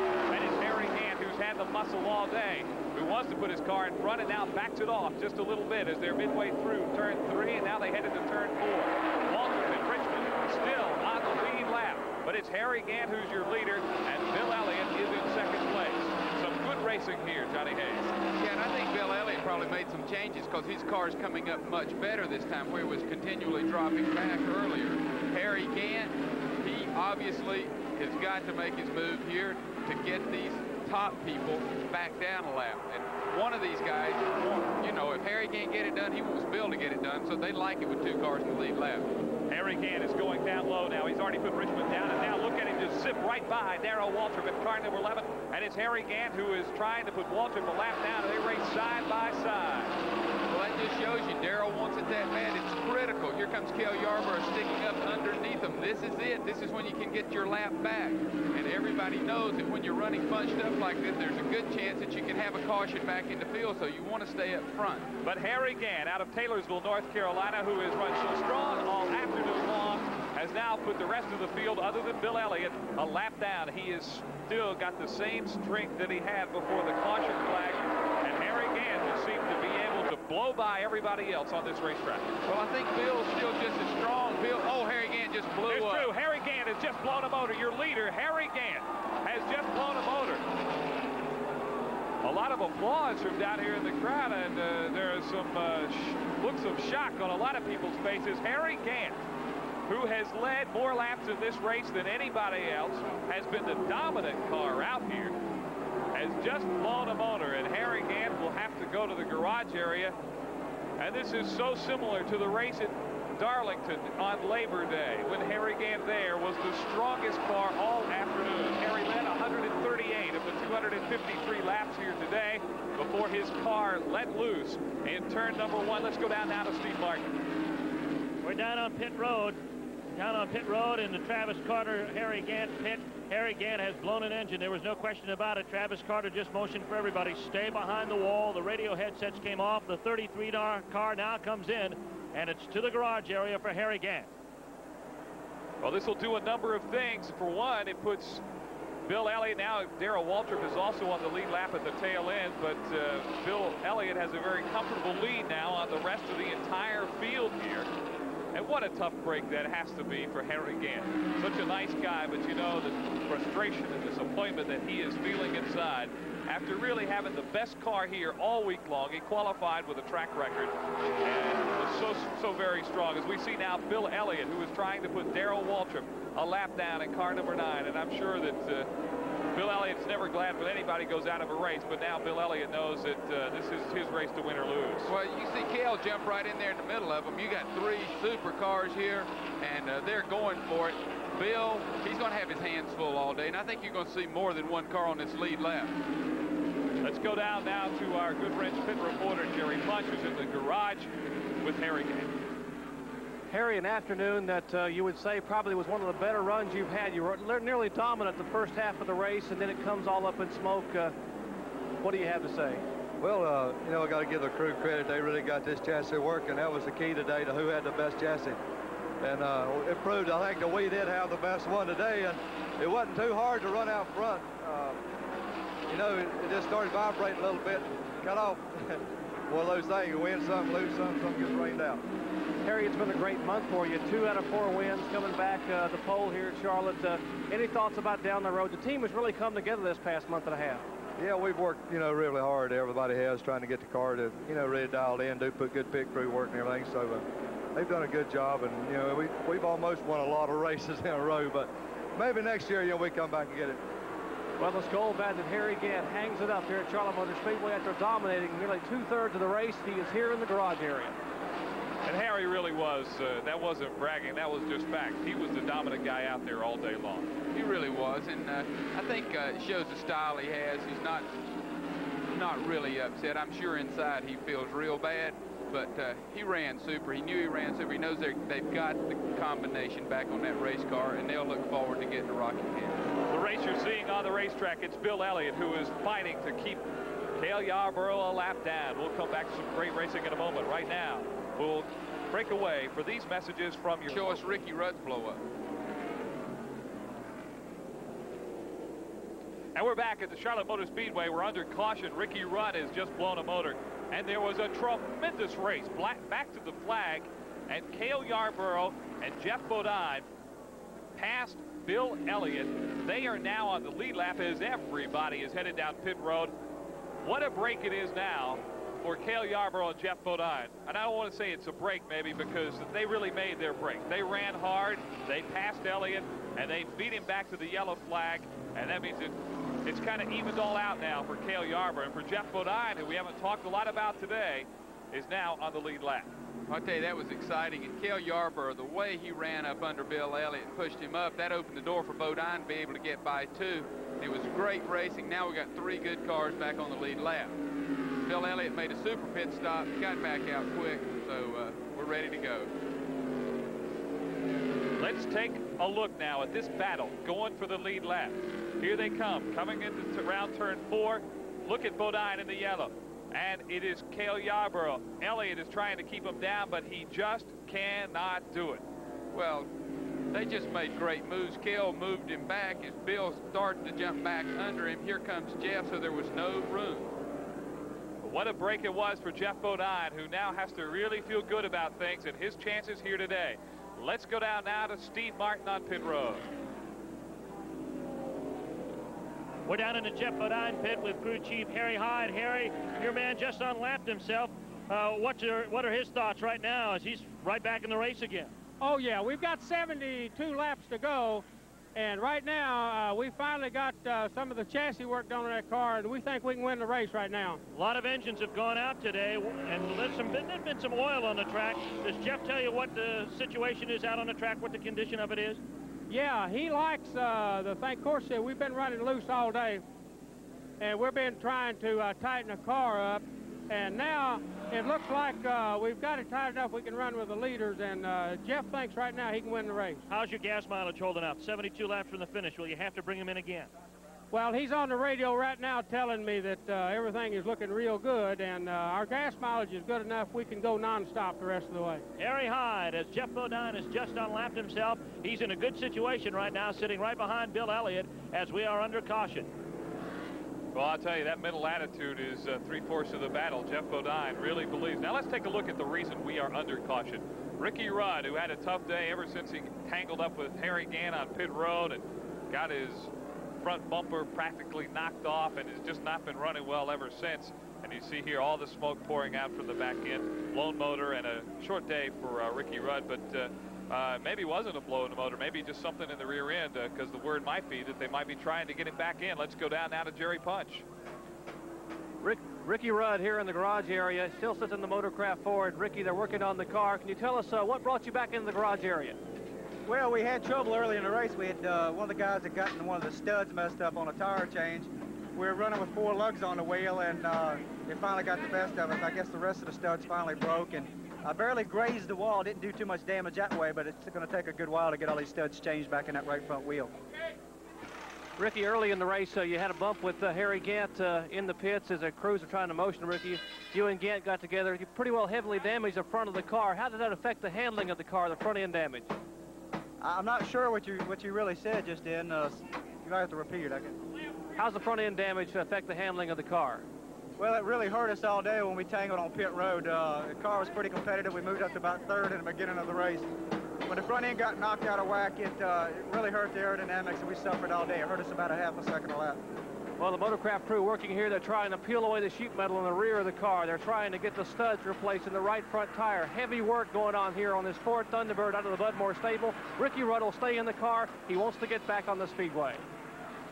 Well, there's Darrell Waltrip on pit road, taking on fuel, trying to wait till the last possible second, because if they go green and stay green the rest of the way, Johnny Hayes, fuel is definitely going to be a story as we finish this race. Well, Darrell has historically gotten good gas mileage, and he's topping off because for a roll of the dice, the Fords seem not to get the same gas mileage that the Chevrolets and Pontiacs do, so that could be the difference, you know. May have to make another gas stop for Bill Elliott. We're on lap 266. We'll run 334 here. You heard Harry Hyde down at the Jeff Bodine pit say, hey, Jeff Bodine is going to be able to go the whole way. He might not, he will not, definitely not have to come in for gas. We'll see. It's going to be an exciting finish here at Charlotte. We'll be back to the Miller 500. And now, Bill Elliott is beginning to pull away from Jeff Bodine, who is in second place. Cale Yarborough is third. Tim Richmond is fourth, one lap down. And Darrell Waltrip is fifth. He is also one lap down. Ricky Rudd will be back in this race. Now, Rick, as you see Rudd coming down pit road, the story will be this. There were 67 laps to go when we went to green. The longest Bill Elliott has gone between stops has been 66 laps. So they may chance it for a lap or so there, but it's going to be close if there is not another caution between now and the end of the race. Oh, I can assure you he's going to try to go all the way. Bill's pulling away right now, so obviously he hit on a good combination, and it just goes to show you the strategies change, the whole complex deal changes on each pit stop. And this was the time for Elliott. If he was ever going to get a good combination out there, now's the time for him to get it. Oh, yeah, Bill, he's run good all day, but now he may sit there and say, okay, fellas, now it's time to show your hand because we don't have that long to go. Jeff Bodine and Cale Yarborough running second and third. They are second and third in this line, but there's quite a bit of distance between them and the number 9 car of Bill Elliott, who on lap 272 is really showing some strength. If you're joining us late, we'll remind you that Harry Gant had the strongest car of the field all day today and has blown a motor. And he is behind the wall in the garage, out of the action for the day. He was the pole sitter here in Charlotte. What's going through Elliott's mind right now? He has had so much trouble in the past couple of races. Is he just saying, hold on? Is he driving conservative? Is he just hanging in there? Is he really going for it right now? No, he's going for it. He's not driving conservative. There's nobody on the racetrack in front of him, so he's run the line he wants to run. Everything's perfect for him. What's going through his mind is, I hope this baby will hold together. Let's go down now to Steve Martin, who's standing by in the pits of Darrell Waltrip. We're down in Darrell Waltrip's pit. Gas mileage is a key consideration that Johnny Hayes brought up. Darrell Waltrip usually gets good gas. Let's see what everybody's opinion is here. Junior, does he have enough gas to get in? Looks like Jeff Hammond is going to be the one to talk to at this moment. Does Darrell have enough gas to get him through the rest of the race? I just don't know right now. We're just waiting to see how things go. We got a long ways to go yet. Their man still a lap down, trying to get that lap back, trying to figure out gas mileage and be in position should another caution flag fly. Jeff Hammond didn't smile that time. Last, when we asked him that question in the fall, in the spring race, he did smile, so we knew he could go all the way. So they're not having a whole lot of fun. I saw Junior point, hey, don't bother me, go get Jeff. So they're not having a real good time today. They're a lap down right now. They're running in 5th position. They are number 1 in the point standings, but the man that's trying to chase them, Bill Elliott, is leading this race, and he's leading it by a whole bunch right now, as he is increasing his margin over Cale Yarborough, who has now moved into 2nd place ahead of Jeff Bodine. With each lap that passes, Elliott is increasing his lead, and there is no traffic in front of him, so there is nobody for Elliott to get in trouble with, and he's not having to race anybody right now. There is Tim Richmond, who is running in the 5th position. Johnny, let's watch this replay. Coming out of turn 4, you will see Tim Richmond sliding right in front of Darrell Walter, but Darrell really has to do a good piece of driving to stay out of the back end there of Tim Richmond. Well, like we talked earlier, coming out of 4, if you're going to have a problem with a loose race car, that's where you're going to have it. But you have to have a loose race car to run fast, so it's really a fine line. There's a lot of driving skill involved in driving these race cars, especially when you start to get in trouble like that. That's what separates a lot of times the good race drivers from the average race drivers, because Darrell Walter at that time very easily could have gotten in trouble with Tim Richmond, but did a magnificent job in staying out of it. Well, Darrell, he always drives way ahead of himself. He knows what's going on. He's watching closely. And Darrell, it really has to be a big mistake for him to get caught up in it, because he's a real smart race car driver. Darrell Walter right now in 4th position, just ahead of Tim Richmond, who is 5th. Those two cars are both 1 lap down to the 3 that lead this race. Elliott, Yarborough. Now let's watch Tim Richmond cutting in front of Dale Earnhardt, as you see on the racetrack. Earnhardt is a lot of laps down, but watch this. Tim Richmond really loose out there. Well, Richmond, he's so close to hitting the wall. Ooh, you know, if he doesn't slow up or get it straightened out a little bit, he's going to be hitting that 4th turn wall, so we can get ready for that. Tim Richmond in 5th place right now. Elliott, Yarborough, and Bodine are 1, 2, and 3. And probably Bill Elliott and Cale and Jeff, all 3 believe that they're lucky right now to be ahead of Tim Richmond, because that could be a very, very dangerous situation here before too much longer. Bill Elliott has it all going his way right now. He's just driving smoothly. Dale Earnhardt's coming into the pits. I don't know, this looks like just a routine tire stop. Well, we were just under caution a few laps ago, so they're still making adjustments on the Earnhardt car and changing tires. Perhaps got a bad set of tires on there. It has not been Dale's day. It has been a long day for him here in Charlotte. It happened when he got into the wall, and he's had problems all day long. Now let's go down to Jerry Punch on pit road. We're in the Wrangler pits of Dale Earnhardt. They just brought the car in moments ago, and they were changing right side tire. We'll try to get a comment possibly from Kirk Shelmerdine, the crew chief for Dale Earnhardt. Kirk, what happened? Did Dale hit something out there? The right front tire is flat, so he about had an episode like he did a while ago. Just cut it down this time. Well, Earnhardt was able to keep it out of the wall, but he just about got into some little bit of bumper tag up there against the concrete wall, but he brought it in. Right front tire down. They changed tires. He's down and away. So Earnhardt is back out on the racetrack on lap 281, and the track is very, very strung out right now. Now, if you're Cale Yarborough and Jeff Bodine, you're seeing the strength that Bill Elliott shows out there. Does it get discouraging to be running as hard as you can and not be able to catch him, and to see a guy like car number 9 gaining on you? Well, I think it's discouraging, but it appears to me that Cale's getting a little closer now, and Jeff, so they appear maybe, you know, that they could run him down, and maybe the tires are going away a little bit on Bill's car, so it looks like, you know, just sitting here watching, it looks like Cale's running him down a little bit now. And the crowd is starting to sense the anticipation of that, as Cale does indeed cut into Bill Elliott's margin. And Cale has a lot of fans here in Charlotte. The car is prepared here by Waddell Wilson, and he's running second right now. He's overcome a lot of bad breaks today. He's gotten down a lap twice, but he has hung in there, and just like the bulldog that he is, has fought back and got back on the lead lap, and now is running in second position and is gaining on car number 9, Bill Elliott.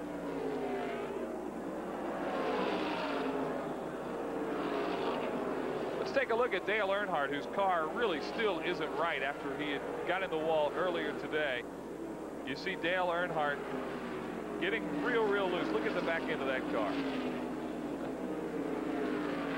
Don't you know Darrell gave plenty of room there? Darrell sitting there saying, that's just what I need. Darrell got up as high on the racetrack as he could to try to avoid any trouble that he might be getting into there. There's Bobby Allison down on pit road. It has not been a good day for the Allison team. They have been out there all day, but just have not been running that well. And it's been a kind of tough season for Allison, who won the national championship just a couple of years ago, but now finds himself as an independent and really having it tough out there through the end of this season. Well, that's been one of the tough deals for them, and I think they'll get back on their feet next year. It's so hard to put together a team that fast and that quick and be competitive. Cale Yarborough, the former chicken farmer out of Timmonsville, South Carolina, is making some ground up as you see him coming pretty good through the corners there. And now it appears that Cale Yarborough is the one who is working through the corners as they come off that short chute and head down now the front straightaway. And he is indeed making some ground up on Bill Elliott. Well, the Fords are running well. Kept 2 Fords up front, and then the Chevrolets are coming after them. So be an interesting race. Cale Yarborough has won this race, the Miller 500, twice, once in 1973 and then again in 1979. He, of course, has been Grand National champion several times and is pretty much limited his schedule now to where he does not run the whole schedule. But when he's out there, he is very competitive, as he is showing it today. Let's take a look at the race summary. After 400 miles, there have been 16 lead changes. Again, just 6 drivers have led. 5 caution flags, 38 laps. The average speed has been 134.439 miles an hour.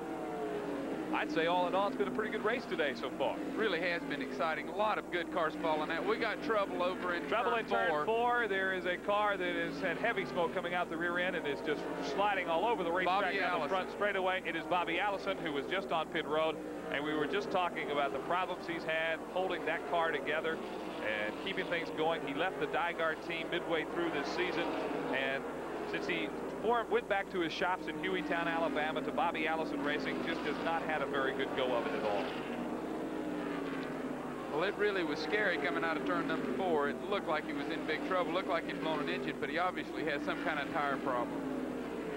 Here's Cale Yarborough, who is now caught up with Bill Elliott, and Cale Yarborough's car is really working as they come off of turn 4 and head down the front straightaway. They are bumper to bumper, and Yarborough is going to make a run at the lead on lap 288.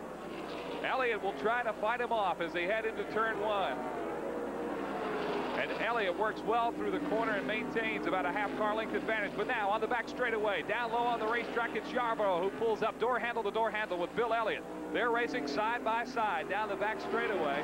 And Elliott, as you see, puts his nose in front, and then Bill Elliott shuts the door on him and puts himself right back out there. But it's going to be Cale Yarborough as they come around again through turn 4. Yarborough, who will be your leader on lap number 289. Jeff Bodine also on the lead lap. He hangs back there in 3rd place, but Cale Yarborough leads this race, and what a story that is. He has worked hard to get there. Well, he hadn't stopped working all day, and like I told you earlier, he is a bulldog. He will not quit, and he runs.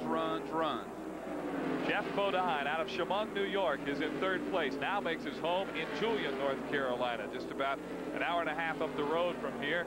So many of these drivers, when they get into the sport, move to North Carolina, which is really the center of Grand National stock car racing. But Jeff Bodine, who ran very well in the Sportsman race yesterday and finished 2nd in that race, is having a very good run here today in the Miller 500.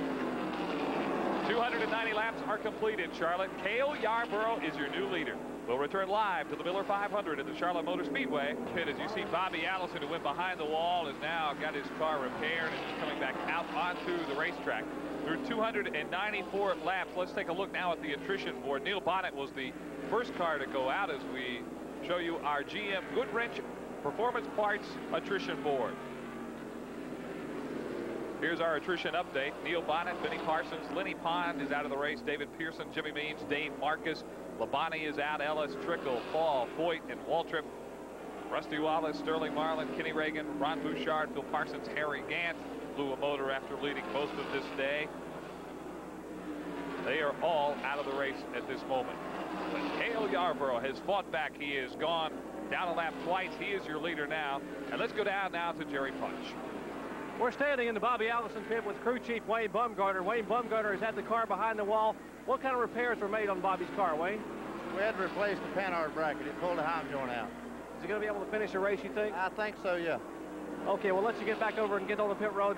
Bobby Allison back on the speedway. That was the smoke from beneath the rear of the car. Part of the rear end fluid had leaked out, the smoke boiling out. It was not an engine that let go. Allison back on the speedway, should be able to finish. Well, that's good news for the Bobby Allison fans that Allison is able to get back out onto the race. Cale Yarborough is your leader. You see there the distance between Cale Yarborough and car number 9, Bill Elliott. That's 1st and 2nd place. The only other car on the lead lap is Jeff Bodine in car number 5. Now, if you're Cale Yarborough, you finally got that lead that you worked for all day long. What's going through your mind? Well, I think Cale's sitting there saying, okay, don't heat these tires up too much. Find your line, get around smooth. I'm sure Bill Elliott's thinking the same thing. Hey, let's just ride along here. Let's don't use my tires up. I'm going to need them for that last run. So I think you're going to see them ride basically like they're riding unless a caution comes out, and I expect them to try to make their move with probably about 10 laps to go. So you're saying Bill Elliott, who we just saw look down in his pits, he's going to hang there about a second or so behind Cale Yarborough. He's content to run in second place for a while. Oh, I think so, and I also think if Cale starts pulling off from him, then Bill has a problem and can't run with him. But as long as they keep running like they are, and Bill Elliott's just about a second behind him watching, I think Bill Elliott's taking care of his car and tires. He's going to try to make his move. Well, Bill Elliott running in second place. I was going to say, is he trying to conserve gas? Yes, I think so, because it's going to be close for him, and I'm sure it's going to be close for Cale. So they had to be thinking about all of these things. Well, Cale Yarborough has gone the shortest time between pit stops, 64 laps. And we'll remind you that when that last caution flag went to green, we had 67 laps left. So it is going to be close for everybody. 299 laps are on the board. We run 334. So we have 35 laps left to go here in the Miller 500 as you get a look at Waddell Wilson, who is the crew chief on the Cale Yarborough machine, number 28. I can't tell you how much Waddell Wilson wants to win this race. They've had a tough year. They've had problems. They've fallen out. This is Waddell's hometown. He lives up on Lake Norman. He's one of the good old boys that lives up there with us, and we all brag around the lake who the best racers are, and I think Waddell wants to brag next week that he did it. We have run 450 miles, 50 miles left in the Miller 500. Let's go down to Jerry Punch, who is in the Cale Yarborough pit. We're standing behind Waddell Wilson, who's on pit road with us. And Waddell, I guess the big question now is, can you make it the rest of the way on fuel? No, we'll have to stop. We can only go about 61 or 2 laps, and when we pitted, there was 69 laps left. So now I guess the theory is maybe hope for a caution, hope you can stay out there, or is he going to try to just move away a little bit, hope you can get in and out for gas only? I didn't understand what you said, but anyway, I don't think anyone can go the distance, and we'll just have to go down to what we feel's right and then just stop the race car. Well, that's Waddell Wilson. We'll go down the pit road on Steve Martin to see if another team can make it the distance. We're with Dan Elliott, Bill Elliott's brother in the Elliott pits, the number 9 Thunderbird. And Dan, big question now is a gas mileage situation. Do you have enough to finish? I don't know yet. We're still trying to get fuel mileage computed, and this is the kind of point in the race where you can't really plan. You just got to let the chips fall where they may, and we're just going to ride it on out here and see what happens. In the meantime, wouldn't it be a good idea, I guess, to stay behind Cale? Is that what you'd like to get him to do, maybe to conserve some gas? Yeah, that would be the best thing right now. Try to conserve a little. Dan Elliott with the word on the Bill Elliott car, the number 9 car, trying to track down Cale Yarborough. They're both figuring gas mileage feverishly here in the pits. We've had three interesting stories down there on pit road. First of all, Cale Yarborough's crew chief said, no way we can make it the rest of the race. You just heard Bill Elliott's crew saying maybe, but we heard Harry Hyde, and Jeff Bodine's car says he can go the whole distance. Yeah, and that may be the story. I believe it is, and I believe Bill Elliott will go all the way, and that'll be tough for Cale. But, you know, there's always a possibility a caution's going to come out, and we'll just have to play this one by ear. 303 laps are complete. Again, we run 334 here. They make up the Miller 500. And there are 3 cars who are in contention to win it today. Cale Yarborough, Bill Elliott, and Jeff Bodine. Darrell Waltrip is hanging tough. And this is important for Darrell, because if they finish the way they stand right now, Darrell Waltrip would still be the leader in the NASCAR points race. Oh, that'll be a big, big thing. You know, Darrell, if he can keep these points leads, he feels like, hey, everything worked out this week, and I feel like in his own mind, Darrell feel like he won the race if he goes out of here still that close in points. Well, if they stay like they are, Darrell will go to Rockingham in 2 weeks with a 20-point lead over Bill Elliott, and that would have to be at least a moral victory for him here today, because Elliott has certainly shown that, hey, he's back. Let's go down now to Steve Martin. Caution is on the racetrack. Caution is on the racetrack as I believe Davey Allison has had a problem. Davey Allison in car number 1, who is driving his second race for Hoss Ellington, and this is what everyone was waiting for. There will now be no questions. NASCAR officials are telling us that there's oil up in turn 2.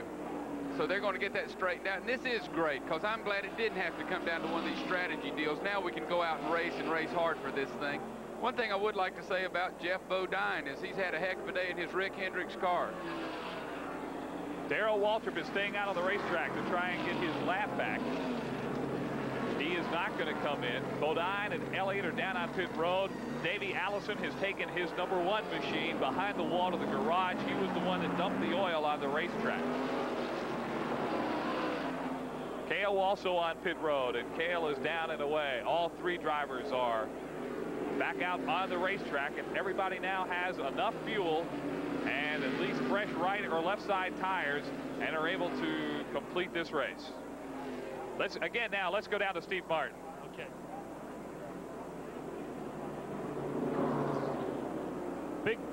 This will bunch the field up even closer together. A lot of scurrying around in the Jeff Bodine pit. They've been running solidly all day, trying to catch up with the leaders. Seem to be now just doing that at this moment. Now, with the caution, it'll bring the field a lot closer together. And now Jeff Bodine will be able to see just what he has to be able to catch Cale Yarborough and Bill Elliott. As far as the gas mileage is concerned, he was right on the money. Could have finished the race without another gas stop. But now, everybody's got equal gas, and we'll see some racing from here on out. Jeff Bodine was the first driver out of the pits, and Jeff Bodine is the leader. Jeff Bodine out of Chemung, New York. And that's got to be quite a big thing for him. This is great. Cale and Jeff are disagreeing on who beat who to the line.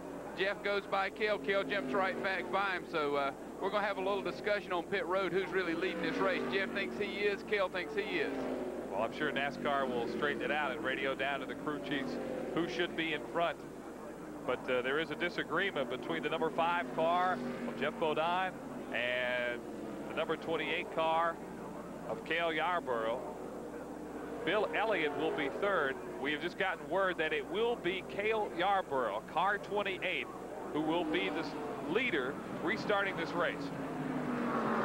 They're down on pit road. You see the debris. It's been a long day down there on pit road for a number of cars.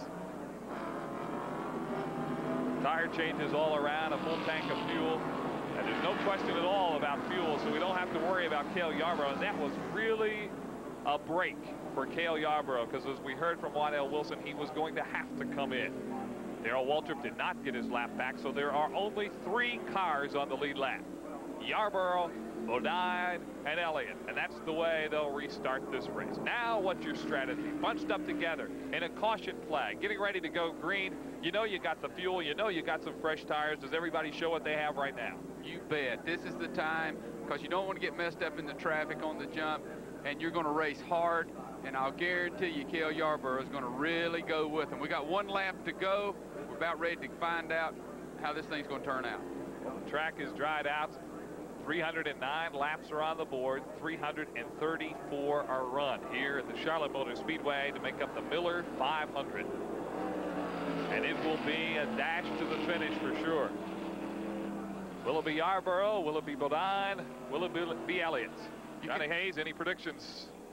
Any ideas as to who would be the strongest car out of there at the moment? I got to believe that it's Bill Elliott, but Cale Yarborough I'd never bet against. Here are race leaders in the Miller 500. Harry Gant led for 138 laps. Tim Richmond led for 33. Bill Elliott's led for 112. Cale Yarborough for 23. And Yarborough's in front right now. Darrell Waltrip has led for 2 laps and Terry Labonte for 1. They're going to go green this time around. Jeff Bodine has not won a race this year. He's run good. He has not won a race this year. This could be the break he needs. Jeff Bodine has had a good season, and he's hoping for a lot of good things to happen to him. He's had 8 top 5 finishes, 11 times in the top 10. He has won 3 races in his career. His best race in 1985 was at North Wilkesboro, where he finished 2nd. And now the pace car takes the left turn down onto pit road, and the cars bunch up together. They're coming. Boy, are we going to see some racing here. As they wind up the speed, Harold Kender waves the green flag, and it's Jeff Bodine who's going to go low on Cale Yarborough. Yarborough and try to take the lead away from him as they go into turn 1. Bodine is going to show some muscle right here and move his car into the lead for the first time today.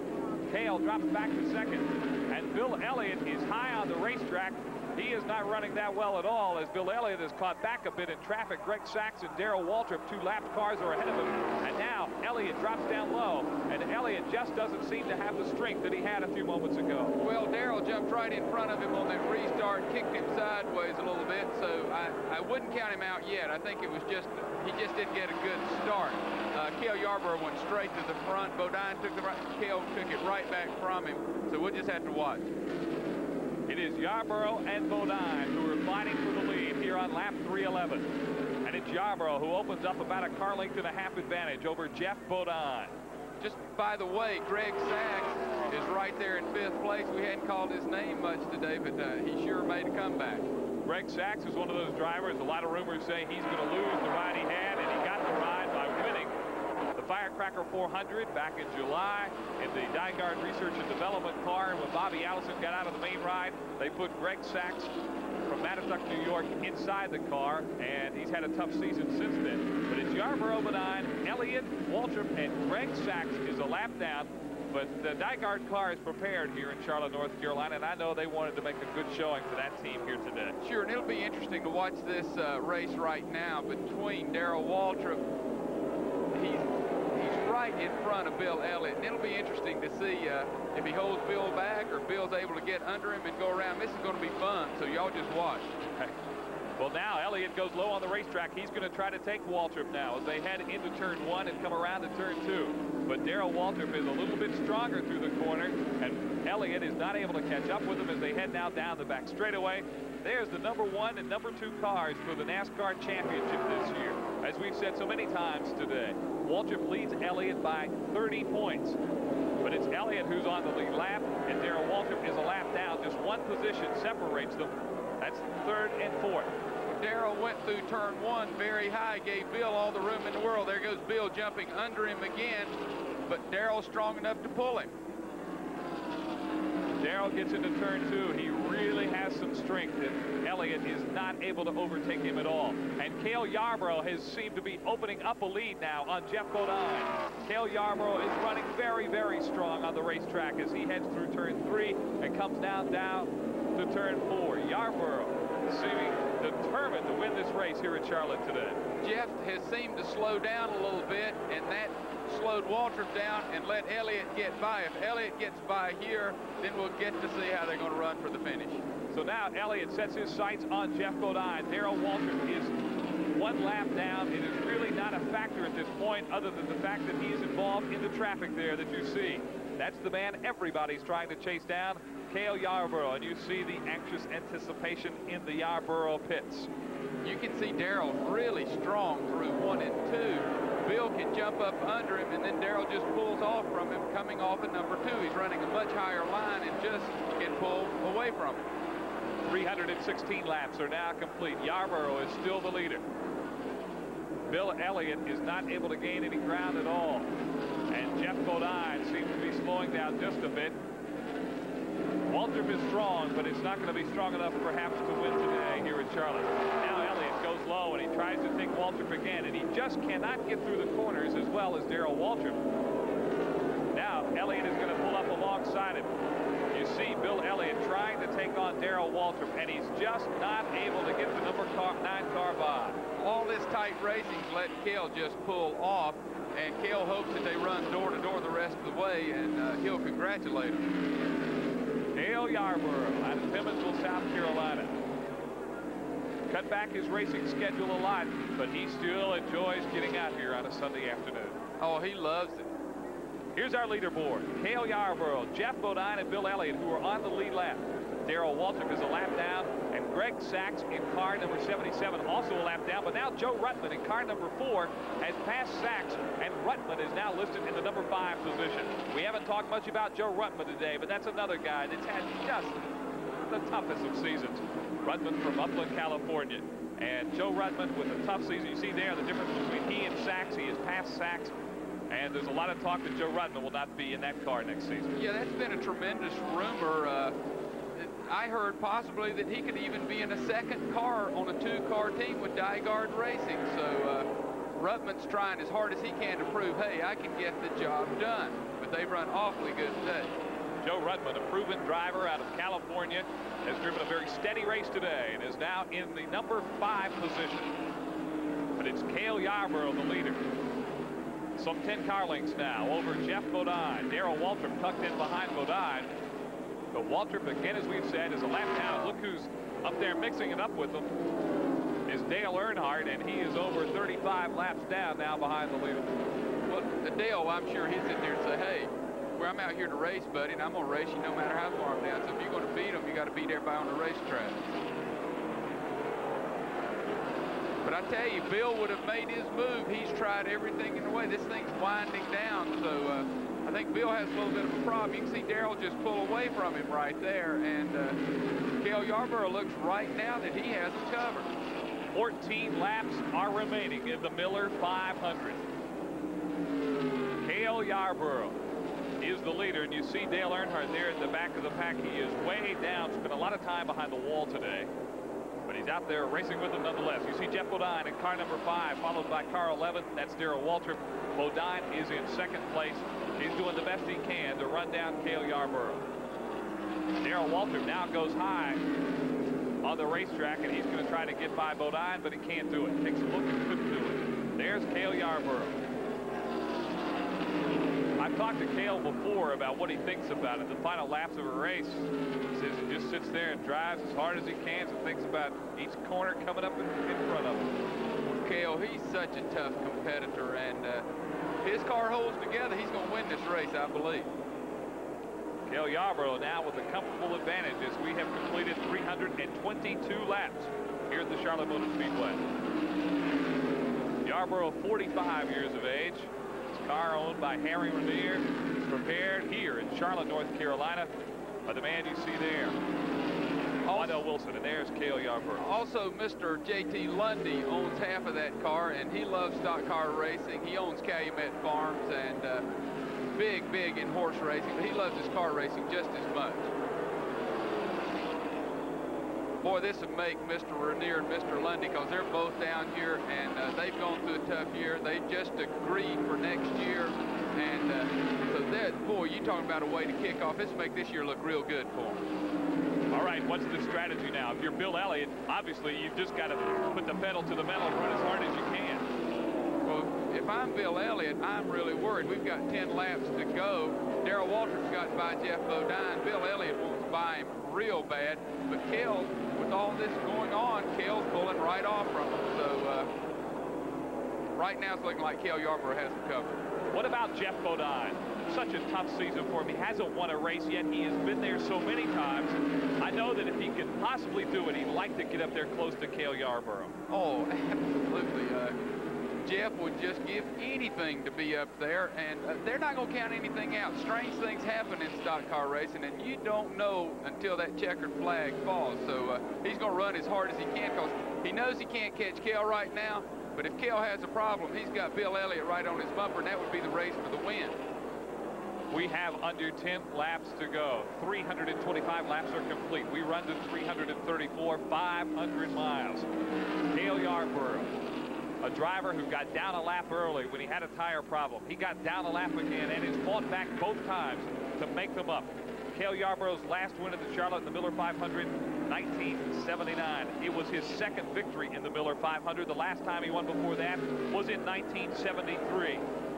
He has one win already in this season, 1985. That came at Talladega, in the Talladega 500. And a problem on the Greg Sachs car as he slows down a great deal. Looked like a wheel may have locked up on him, and Greg Sachs, running so well today, has slowed down here, and a puff of smoke coming out.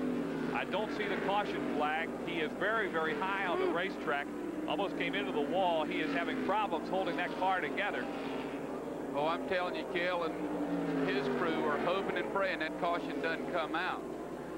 The Greg Sachs machine, car number 77, definitely in trouble. And Sachs will pull it around and pull it down on pit road. There is no caution on the racetrack. There is the pit of Cale Yarborough. Boy, are they tense and anxious. It has not been a great season for Cale Yarborough at car number 28. As you see, 7 laps to go. A win here could make it a real good season, because a win at Charlotte, a win at Daytona, places like that just make your year. And you know that you're getting strong. You've got your problem solved on these super speedways, and you just can't wait to get to Atlanta and Daytona next year. Speaking of problems, Cale Yarborough in the spring race at this track, the World 600, finished 40. So that would be quite a change from one race in Charlotte to the next. He finished 40th here in the spring, and he'd love nothing to better than to show, hey, I can do it in Charlotte, and I'm going to do it today. Cale Yarborough is your leader on lap 328. Again, 334 will complete the Miller 500. As you see, Bodine and Elliott, the only other 2 cars with a chance to get it. And what's wonderful, Bill Elliott's running 3rd. Guess who's running 4th? Darrell Waltrip, car number 11. So stock car racing, it's not going to be settled until the very last race. It's going to depend on racing luck. It will go down to Riverside, the final race of the year, this NASCAR Points Championship in 1985, as Bill Elliott will, in all probability, not overtake Darrell Waltrip today. He will cut into the lead just a little bit, certainly not by much.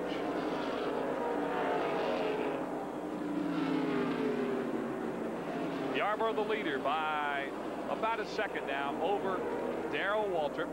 So Darrell Waltrip's in 4th place, a second on the racetrack, and it's a couple seconds back now to Jeff Bodine and to Bill Elliott. Bill Elliott just jumped under Bodine for 2nd place, and I don't know, it just seems like they're closing a little bit. You can see Darrell has run Cale down, and anything can happen. The tires could be going away a little bit. You know how fast you can close here in a couple laps. There are 4 laps left to go, and Bill Elliott has just passed Jeff Bodine for 2nd place. Could this be the time that Bill Elliott has said, hey, I'm going to make my move, and I'm going to make it now? Yarborough is the leader, but he's got to be worried about the number 9 Ford of Bill Elliott, which is closing in on him, a lap 331. 3 laps left. Harold Kinder holds out 3 fingers. And it's Yarborough still the leader. I tell you, Bill Elliott does have a shot. He's closing. Now, what will Darrell Waltrip play in this role? See here, they're closing right up on him.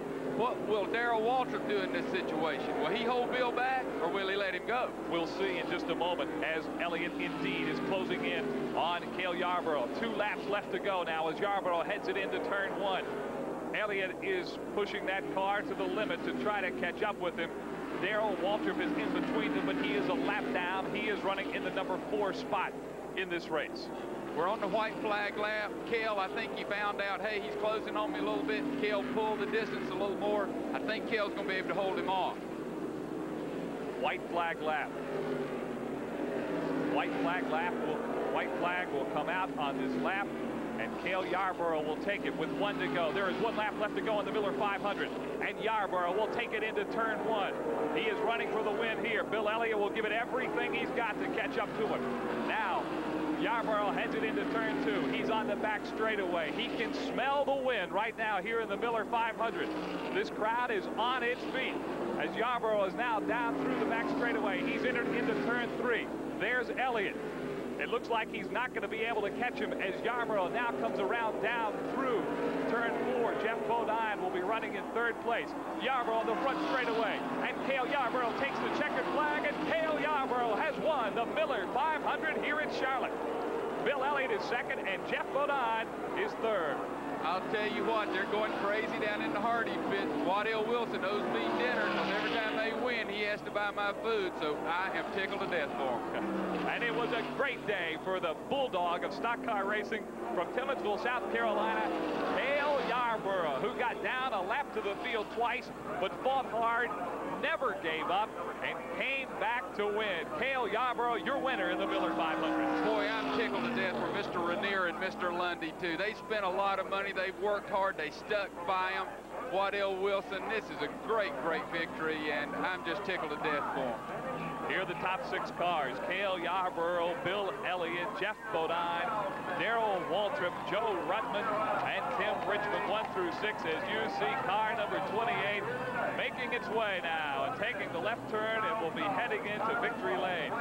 Cale Yarborough, Bill Elliott, Jeff Bodine, Darrell Waltrip, and Joe Rutman, your top 5 on what Johnny Hayes has been a great day and a great race here in Charlotte. Oh, it's been fun, and I'll tell you, I really thought Elliott had them covered, but when it came down to it, Cale got the job done, and that is neat. It has indeed been a great day, and our congratulations to Cale Yarborough, who won. Bill Elliott tried to run him down, just couldn't do it. Here, our general manager is Bailey Dwiggins, our pit producer Quake Lestar, director is Billy McCoy, associate director is Alicia Kapligan. They put that name to me at the end of the race, and it would get me in trouble, Johnny. I just want to tell you it's been a fun day, and I've enjoyed working with you. Oh, I loved it. It has been fun for me, too, and I hope we can get to do it again sometime. Cale Yarborough certainly gave us all a thrill today, as he really showed what you can do when you stick to it. Just don't give up and just keep hanging in there. Well, Cale's tough. Like I told you earlier, everybody on pit road respects Cale, and they know if the car's there, he's going to be tough, and I'm really tickled for Waddell. Well, for our pit road reporters, Steve Martin and Jerry Punch, and for Johnny And they're Hayes. celebrating the birthday of France's gift to the U.S. And it all ties together, for as the torch of Miss Liberty was being raised in New York, it was the French again who lit the fire of the automobile craze with a steam engine. Quickly, those who moved from one place to another by car became a curiosity, and sometimes a hazard. It didn't take long for someone to say, "Mine is faster than yours," as names like Ford and Chevrolet became household words, as did something known as traffic, and something else called horsepower. A century later, each of these stock cars has an equine battalion of 600 under their gleaming hood. 42 cars, 250,000 horsepower rumbling to life down pit road at the Daytona International Speedway to light the fuse for NASCAR's annual Firecracker 400. Good afternoon, everybody. I'm Al Troutwig in Daytona Beach, along with our master of daring do, Sam Posey. I think the biggest difference in our annual visit to Daytona in July is